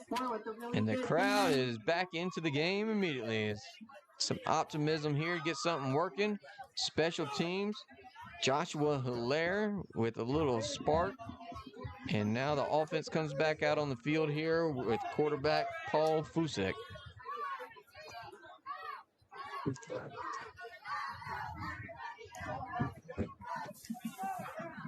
In case you can't see it on the TV here, it's actually been a really good sportsmanship game too. So you like to see that as well. A lot of Hawthorne guys helping those guys up, and then the offense on their way out, you know, giving high fives and stuff. Just saying good job, and both teams congratulating each other. Nothing tough, but it's physical for sure. There's nothing light about that. Hawthorne is a physical team. All right, coming to the line, 1st and 10 for the Sharks at the Hornet 48-yard line. That defense scored on the last time. See if they can get another one here. There's a snap, low snap, picked up. Oh, and hit in the backfield. New tailback loses the ball. It comes loose and picked up immediately. Leland Johnson picks it up. It's going to be a scoop and score from the 40. He takes it in, and touchdown, Hornets. Leland Johnson comes away with it. Didn't see who made the original hit for the tackle, as number 9 was in the game for the Sharks.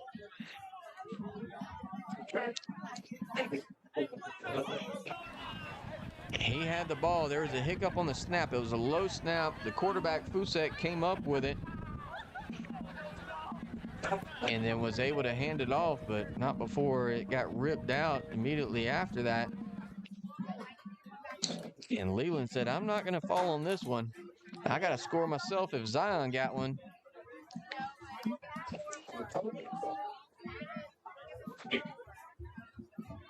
All right. Special teams back out there. 48-0. Point after attempt here. Zion set to hold it. There's the snap, the set down, the kick is up. And good.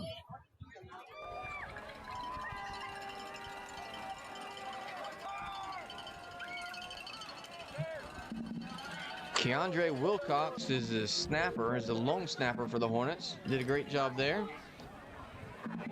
He's been doing good all night with that. A little bit off target on a couple of them, but heck, his arm's probably getting tired hiking it this many times. That offense over there is probably wondering when they're going to get back out on the field and if they're going to have any time on the field, as it's now 49-0 with 3:13 to go here in this first half.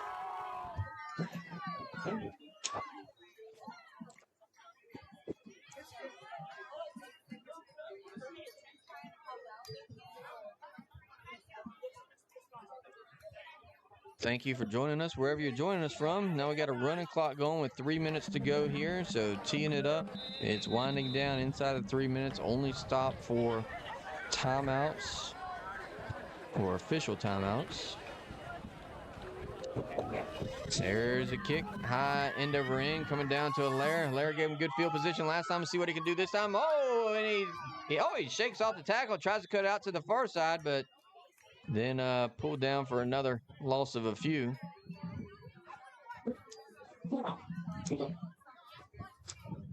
So 2:25 to go here. And it's going to keep winding down for us with a running clock. 1st and 10 at their own 30.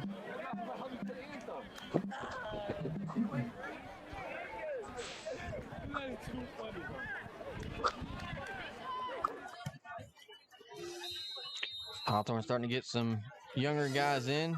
They've been in for the last few times. Some of these JV guys get them some real-time experience. Looks like a timeout was taken. Clock stops at 1:50. I think the Sharks took a timeout, talked things over here. Got a lot of young guys that they're probably going to try and get in as well, just to give them some varsity playing experiences. They got a long season ahead too.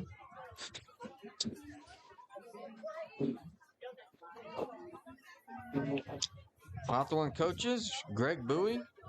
Of course, Coach C.I., the head coach. We all know that. Raymond Q, Cedric Daniels, C.J. Hawkins, Clifford Peppers, Cameo Towns, and Bernard West. Got a lot of other people that help out as well, too, so appreciate them. Appreciate the community as we rely on people to support the pregame meals, people to support the transportation. It costs a lot to get this running.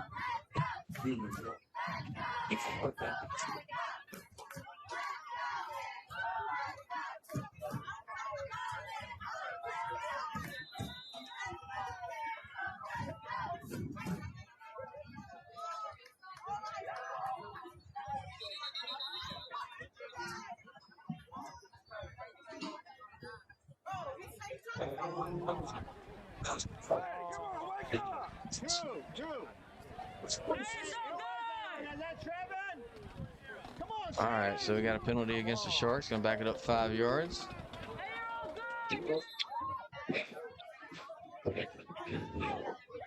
That number 56 we've seen out there several times is Zarion Sessler. And then also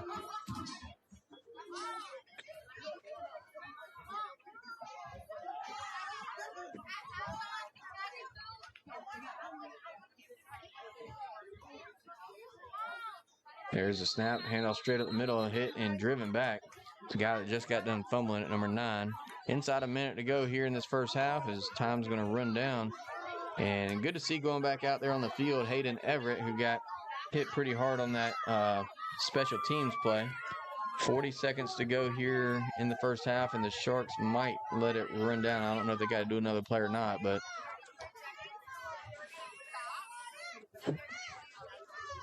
they're 2nd and 15 from the 25.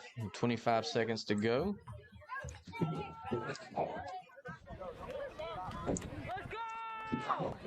From the shotgun, man wide left, back split on each side of them.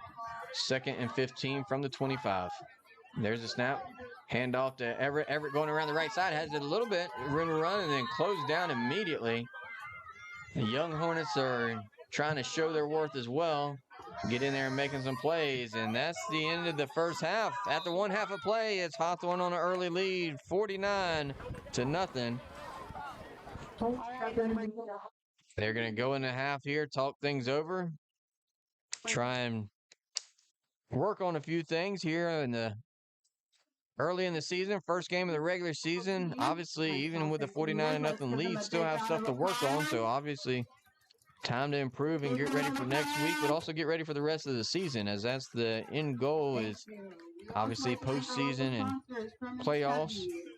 All this in the regular season is just trying to get geared up for that. Fans will take a moment here. You can enjoy the halftime show. We'll mute our mics and give you an opportunity to relax and get ready for the second half when we come out here with halftime about 17 minutes.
shit. All right, down here with Coach Ingram. Coach, obviously first week of regular season to see your guys. What are your thoughts so far? We came out flat.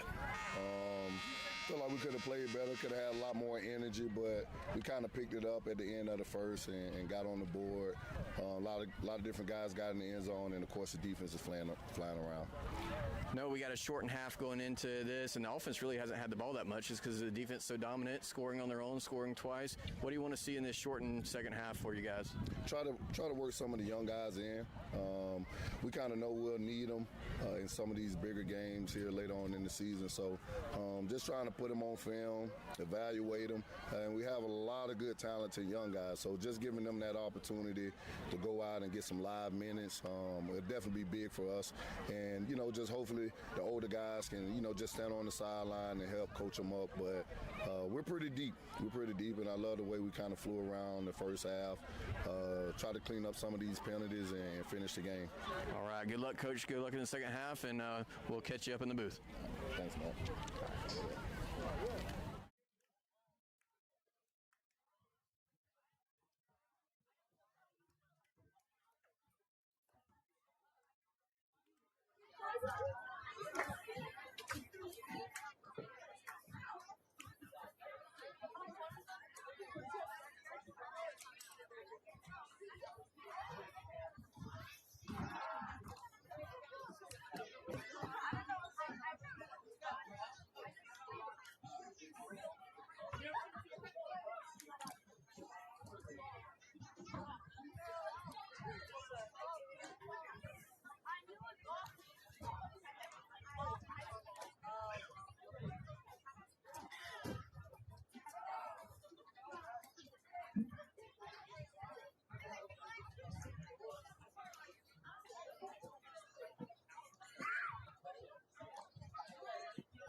All right, let's welcome our Anclote Sharks back to the field.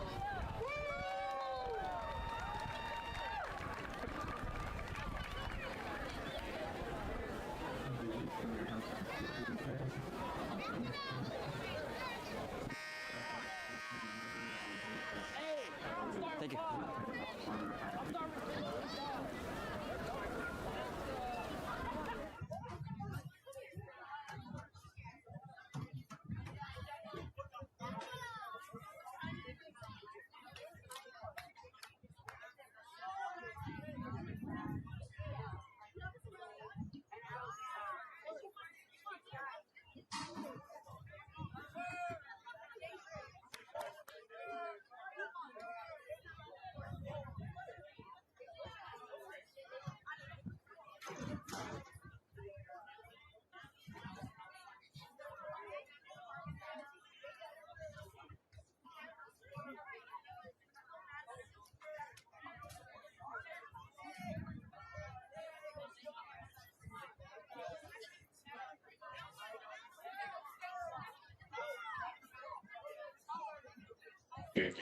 All right, welcome back here for the second half. We had that halftime interview. Hope you like that to get an insight to see what Coach CI is thinking and seeing from his Hornets. He's obviously down there coaching them up hard. Doesn't ever stop coaching. Of course, the score may be 49-0, but he sees each play and sees the energy from the guys and where he wants the guys to be. So he's certainly down there coaching them up along with his staff, trying to get them motivated, trying to get them ready. Not all the games are going to be like this. There's a kickoff by Carroll. Comes down to Everett. Everett gets it at his 12, cuts it back this way, runs into his own guy, changes direction, has a little bit of room to run, trying to break a tackle and brought down by the youngster, number 27. And got one guy hurt on the far side of the field.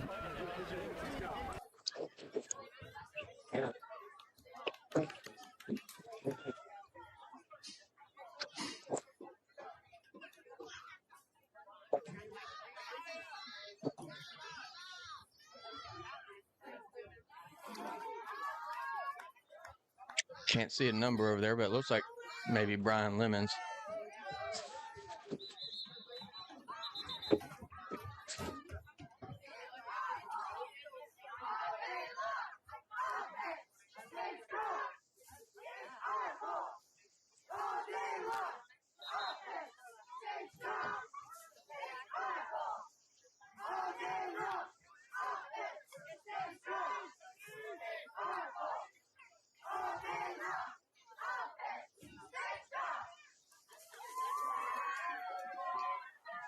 So they're bringing the visitor or the home training staff over there as well to help out. Rebecca Cox this year is our trainer. We appreciate her, and it's a thankless job, certainly doing that. A lot of long hours out there getting ready for practice, making sure everybody has all their physicals and everything else, and then also trying to make sure everybody stays hydrated and does things properly. Has new regulations with a lightning detector, and then also having the heat and heat exhaustion. We've seen that across the state with, unfortunately, a player in Palatka pass away. I don't know the causes, but it was after practice and in his sleep. So our thoughts and prayers to them in the football community and our neighboring county there, Putnam County and Palatka. So these guys out here all over the state working hard, as well as all the student athletes and the cheerleaders, the volleyball. So hats off to them and their coaches and the training staffs getting ready for the 24-25 school year.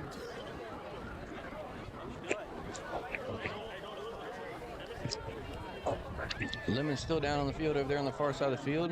I think he was holding his arm, so might have just came down on it wrong or something there, but hopefully he's all right. First game of the season. Trying to get some of these young guys into play, and he was one of them.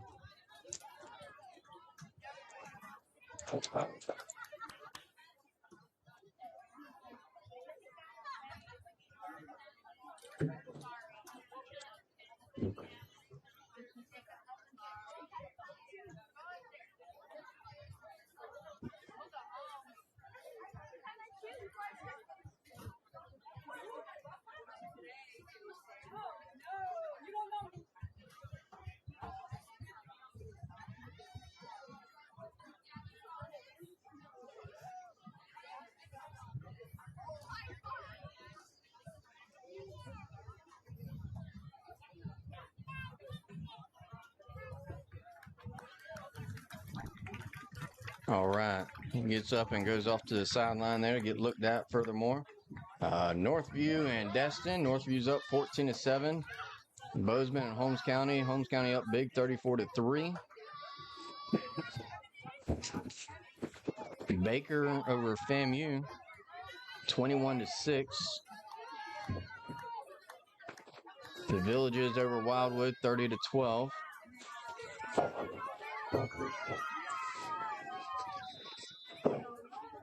North Florida losing to Chipley, 39-0. There's a snap, handoff to the near side, flag comes in, and a host of Hornets, young Hornets getting in there making some plays.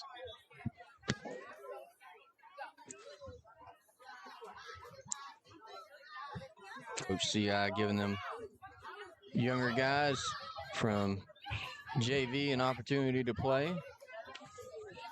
Ones that normally aren't starting. Bring up second down. And they're going to decline the penalty with the running clock. 10.5 to go here in this third quarter. Running clock of the game. Hawthorne's up 49-0. Williston up on Chiefland, 7-6 in the second quarter. Dixie and Lafayette playing. Lafayette 14, Dixie 12. Yulee up 7-6 over Union County. Jefferson County up big over Hamilton County, 51-0. That's a final. Taylor County beat Fort White 74-28. Looks like a basketball score. There's a snap high over the quarterback's head, and down he goes.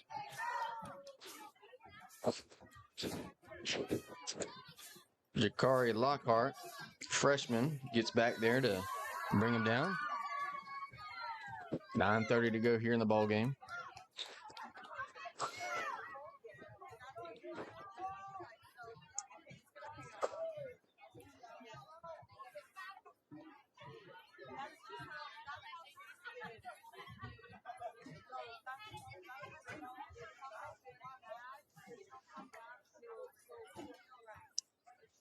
If you'd like to help out the Hawthorne Quarterback Club, you can go on the Cash App at the top of the screen, Hawthorne QBC, and the Hawthorne Quarterback Club to help them out.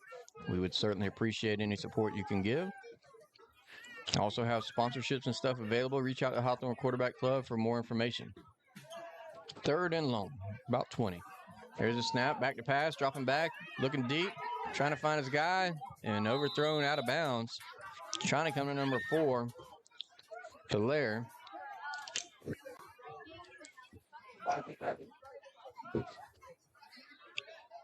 Dakari Wiggins out there providing coverage for the young Hornets.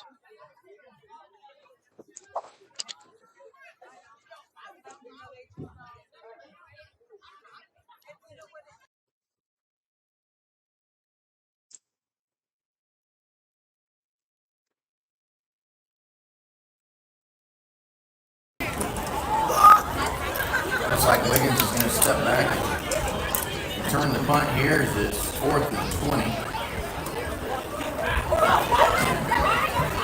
8 minutes to go in the ball game or in the 3rd quarter with a running clock. There's a snap and the kick. Oh, good spiral kick.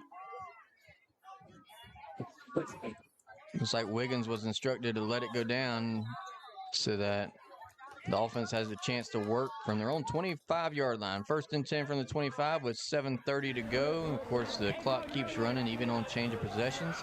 So the Hawthorne offense is going to have to work quick. Coach Ingram told them at halftime they'll probably only see 2 possessions this second half, so they need to make it count for whenever they do get out there. So we'll see who comes out there, if we got some young guys or if the older guys still going to work.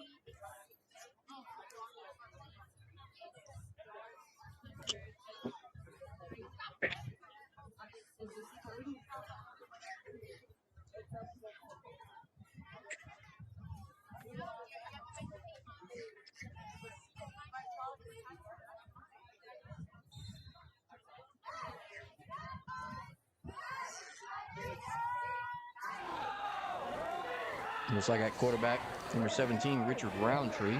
So Hawthorne going to the young guys here, and there's an end around. Number 23, Wiggins, gets out to the outside. He's still on his feet, cuts it back, and picks up some additional yardage up across the 40-yard line. That's going to be a gain of 15 as they spot him right on the 40.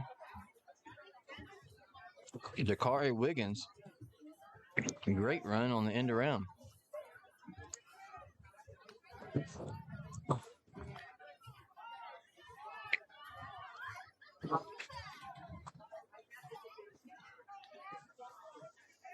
Willie Sutton comes out wide to the near side. Gillens alone back. There's a handoff to Gillens. Gillens comes off the right side. He's rumbling and tumbling. Oh, he doesn't come down easy either. Coming out to the near side across the midfield. And then another big pickup for the Hawthorne offense. And we got an official timeout for a water break as we're at 5:50 to go in this 3rd quarter. The youngster, Dakari Wiggins, with a big run out to the far side with a speed end around run. And then we have Derek Gillens with a big, powerful run coming to the near side. So good to see these young guys playing. That's a freshman as well. A lot of fresh faces and freshmen getting some action tonight.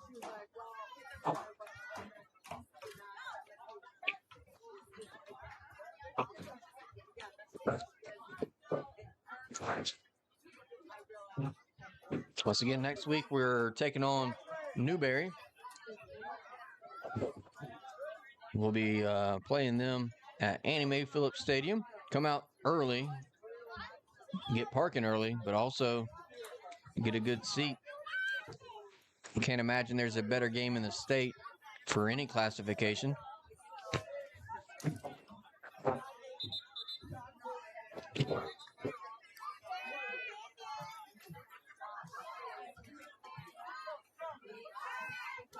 Coach Ingram's got to like what he sees here. These young guys. He's probably talking to his older guys, saying, "See, look at these young guys' energy they're playing with." First and 10. Roundtree from the shotgun, looks out to the near side, has his guy, that's Sutton. Sutton on the reception, goes around, cuts it back up, still on his feet, and to the boundary, and finally brought down as he gets inside the 30-yard line. Willie Sutton, another freshman. Down to the 29-yard line. It's a gain of 15, 16. Brings up first down. First and 10 with 5 minutes to go here in the third quarter.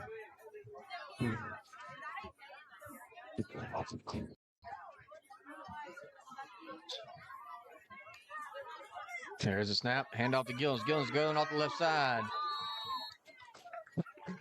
Defensive end stays home and makes a play. After a gain of 2 still. So it brings up 2nd and 8 for the Hornets. The game will be ending shortly, so please make sure that all your riders are to be picked up. The stadium will be closing promptly after the game. If you wish to see your athletes, please wait for them outside. Twins left, twins right. Roundtree from the shotgun, looks out to the near side, has his guy, just maybe a mix-up on timing. Went down a little too far, or the throw wasn't where it was supposed to be, but mix up between the two. These young guys, they'll get it fixed up here.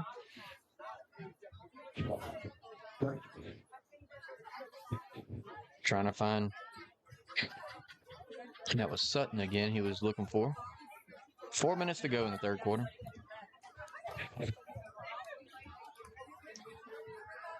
Third and 8. From the shotgun goes Roundtree. Gillens off his right shoulder. Twins left, twins right. There he is, back looking, looks across. Oh, just thrown underneath and incomplete.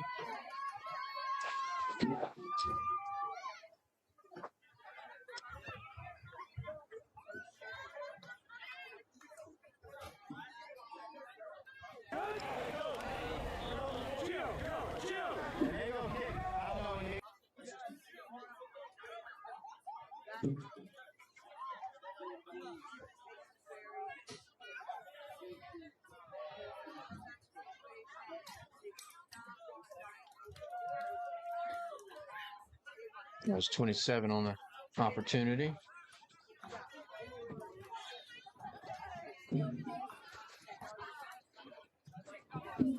Hawthorne making wholesale changes and bringing in the kicker, Sam Carroll, to attempt a 45-yarder. Opportunity to work on a field goal here. So Coach CI says, let's see what he can do. Lining it up. 45 yards out as the ball is spotted at the 35. One man running off the field. Zion.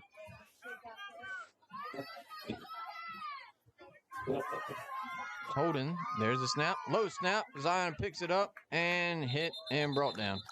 So the attempt's no good.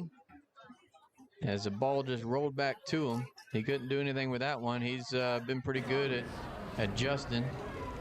Those guys had it run on pretty quick and try and make something happen. So that's pretty tough, especially when you're not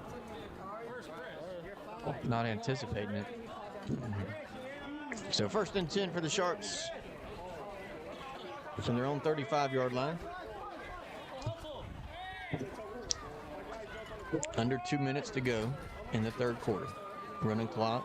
Hawthorne's up 49-0.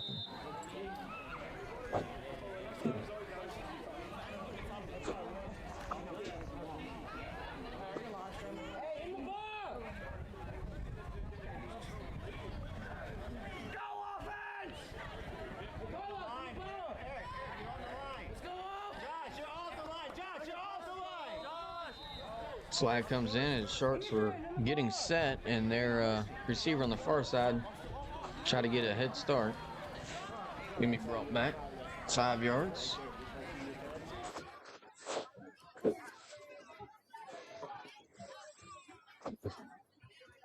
It's now halftime in the Union County Union County Yulee game. Yulee up 7-6.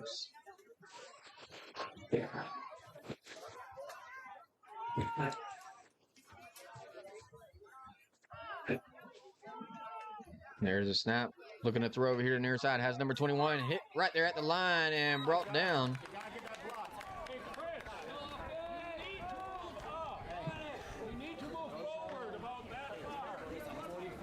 There on the initial contact was number 19 for the Hornets.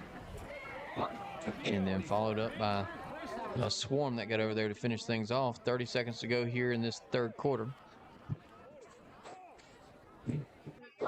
It looks like the coach is content with letting it wind down and finishing out the quarter as there's less than 20 seconds to go.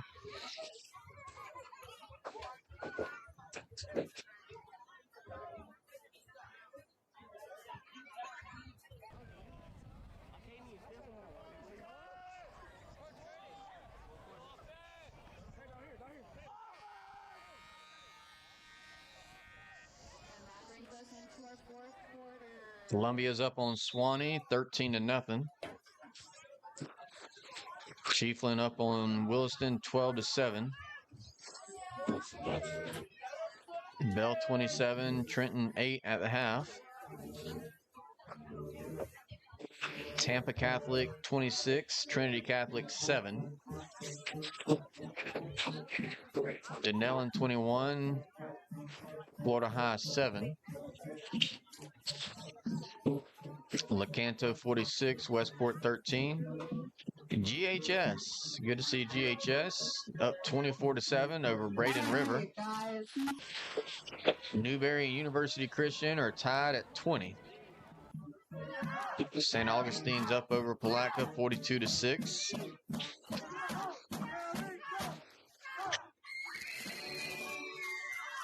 We'll keep you posted on a few others as we see them. Feel free to comment and share as well.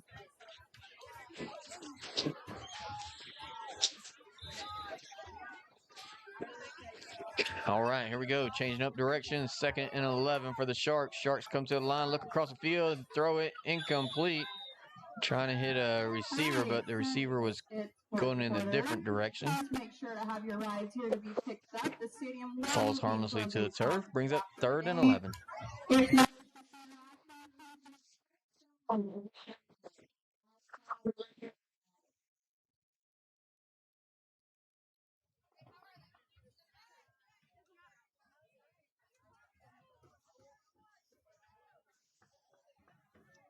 Santa Fe 16, PK 14 at the half.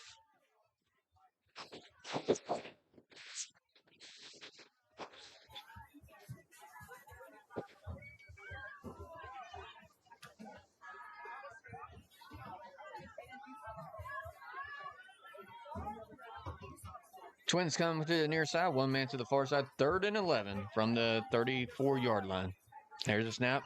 Brings it down, rolling out to the near side, looking across, trying to find his man, and thrown out of bounds. Just out of the reach of the receiver, number 13. Brings up 4th and 11. 4th and 11, running clock, 10:45. Let's see what the Sharks decide to do. Once again, that young defense out there playing for the Hornets this whole second half, as well as the young offense. Wiggins going to step back in punt receiver formation for the Hornets.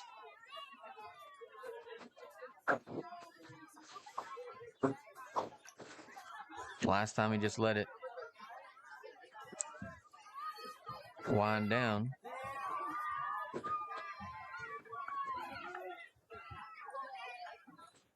There's a snap. There's a kick. High spiral coming to the near side. Once again, Wiggins lets it roll and die out over here.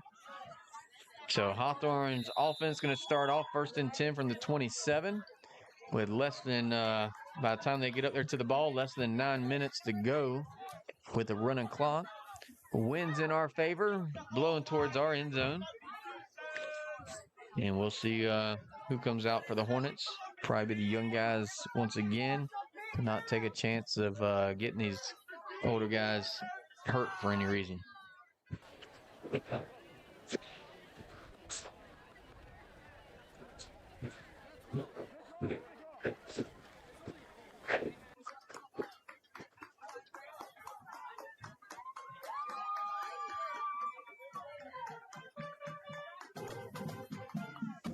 First and 10. Twins to the far side, twins to the near side. Darian Bowie's a far receiver to the Hornets sideline. There's a throw over here to the near side. That's Wiggins. Wiggins has it, cuts against the grain, turns it back up. Ball comes out, and then a heads-up play by the offensive lineman. Falling on it, number 52, Naziy. Naziy seen the ball come out and fell right on it immediately. Great job by him.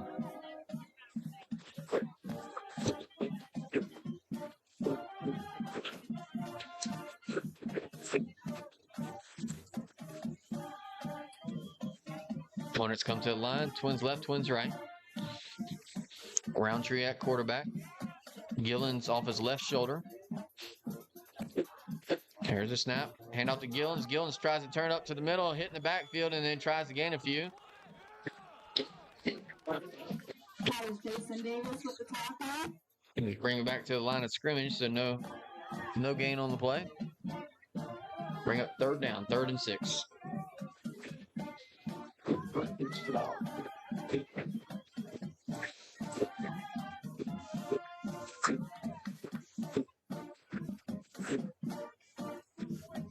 Jason Davis, the senior there, making the tackle on that last one. Now moves to the far end. Twins to the near side, twins to the far side. There's a snap. Back to passes Roundtree. Roundtree scrambling, looking across, has his man, throws it, and they're going to say incomplete. Trying to hit Bowie. Bowie was about the 45. It would have been enough for a first down. But this is Hawthorne's first punt situation. We'll see if they do a punt just to get a practice at it. Sway was running over there hoping to get a chance to punt it away, but looks like Coach Ingram's just going to go for it with the young guys, give them another offensive chance to make a play. It's under 7 minutes to go. 49-0. Hawthorne trying to break that half 100 spot. There's a snap. Roundtree back. Looking to throw. Looking deep. Trying to find somebody to throw to. Has a guy. Throwing it up. And caught by Darian Bowie. Darian Bowie brings it down.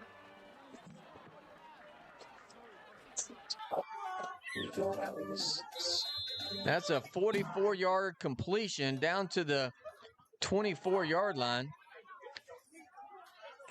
with 6:20 to go here in the ball game. Richard Roundtree Jr. looks deep, steps up in the pocket, gives a chance for Bowie to gain some extra ground, gets separation, throws it up to where only he can get to it, and Bowie goes up and makes a play. 34 yards, or apologize, 44 yards later, Hawthorne is at the 24-yard line, 23-yard line of the Sharks.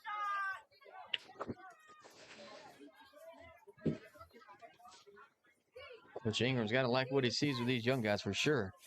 Seen some of them here in the past, especially against Trinity Christian, make some plays. Great freshman class. Got a few 8th graders. Some sophomores out there making some plays.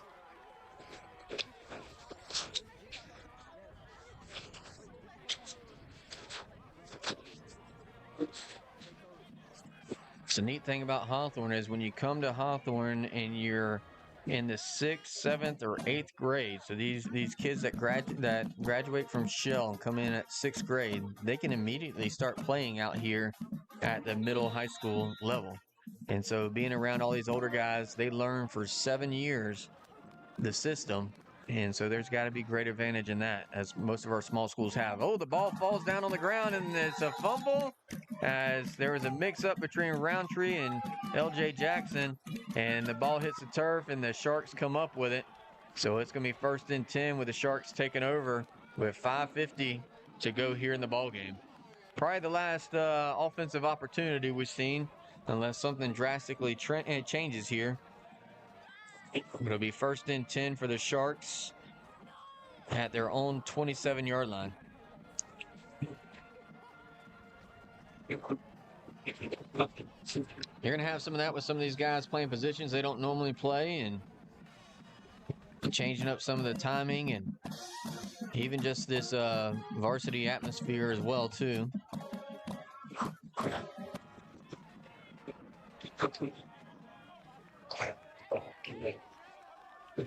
Of course, last night at the JV game, we had a heck of a crowd there for the Palatka game, so thank you for showing up, Hornet Nation. All right, 1st and 10, trips to the near side, one man to the far side. In the pistol goes Husek.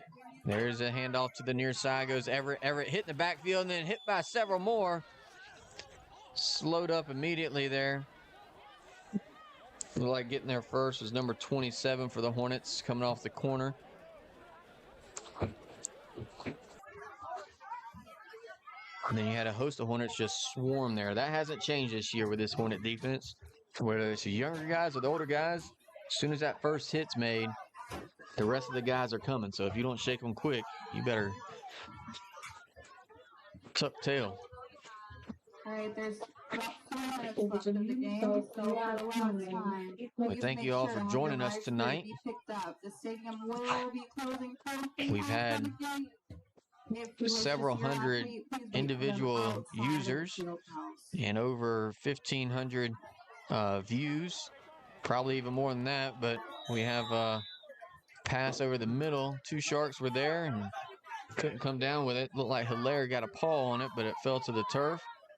The defender slipped on the turf out here. As I mentioned, there's a lake out there on the baseball field, which is just in the other side of the scoreboard in the north end zone. Once again, got to thank Isaac Brocious from Reach Video for helping us out with the production. Also seen Zach down there from ZKH Films. He's graduated last year, so he graduated early, but he still is part of the Hawthorne team. He comes out here for all the different sports to make some videos and try and help these guys promote themselves for the next level and just make good memory pieces. There's a pass thrown up, trying to look for it, and the ball comes down out of bounds. There on the defense, Dakari Wiggins.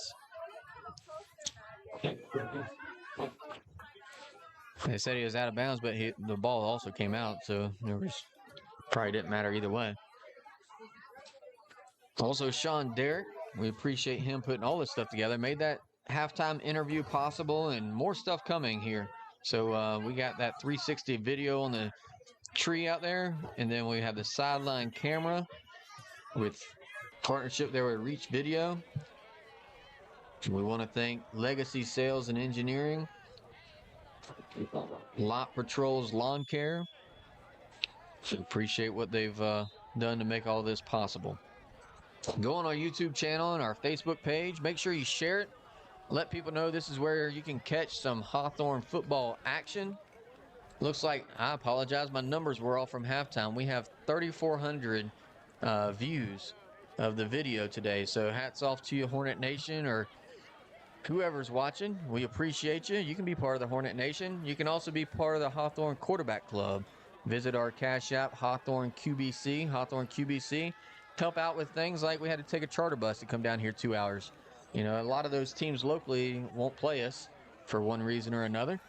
But we come down here, play this Anclote team, young team, new school. Nice little drive, 2.5 hours. Same thing going down to IMG, having to play them. They're a good team, really good team. So making the trip down to Bushnell. So we're going to need some support. Obviously, pregame meals. If you got an idea of how you want to help out, and maybe it's just not a way that we're asking for it, just reach out to the coaching staff, Coach CI, or any of us with affiliated with the program, but also anybody with the quarterback club or the booster club or even the school. Coach John or Principal John Green and his staff, Miss Ashley and all, are doing a fantastic job. Have new CTE programs with engineering and technology, ag, computers, all kinds of things going on at Hawthorne Middle High School, an opportunity for your kids to get a first-class education with even the opportunity. Oh, there's a high snap, and it rolls back towards the end zone. The kicker's going to pick it up. He's running into the end zone. A chance for a defensive safety. Let's see what happens here as they run him out of the back of the end zone, and the defense has their first safety of the year from this young Hornet defense. So that'll put us over the half 100, make it 51-0 as the defense in Hornet fashion gets those tough points and runs the kicker out the back. And actually, he would have been smarter just to kick it out the back, but he picked it up and tried to run from these guys. And pretty big guys. Even the younger guys are pretty big. I think the tallest guy on the team out there is a freshman for Hawthorne. 6'6", I think it's 245. Amazing. 1 minute to go here in the ball game. Looks like they're just going to line it up at midfield and let time run down here instead of trying to do another play or another special teams and risk injury to either team. Coach CI has a lot of respect for the coaching staff over here and what they're trying to build. It takes a while to do what Coach CI has done. He's been there for 10 years. This is the start of his 10th season. Last 5 years, been in the hunt for the state championship, been competitive for probably the last 7-8 years. But it took him a little while to get it turned around and get that culture built, get his people in place on the staff. So we're looking forward to another great season. Make sure you come out and join us at home at Annie Mae Phillips Stadium next Friday night. Get there early. Get your tickets early. And we'll see you all there against arch rival Newberry. All right, coming from Anclote High School down here just north of Tampa, we have 4 seconds to go on the clock officially as the horn is going to sound. I'm not sure if it's going to stop. It didn't stop earlier, but the horn is going to sound, and Hawthorne opens the season with a 51-0 victory here to start off the 24-25 football season, the regular season. Thank you for joining us. On behalf of Sean, Derek, Isaac Brocious, and our entire Hawthorne Hornet football community, we thank you for joining us. We hope you enjoyed the broadcast. We know you enjoyed the outcome. We'll see you next week here on the Hornet Sports Network. So long, everybody.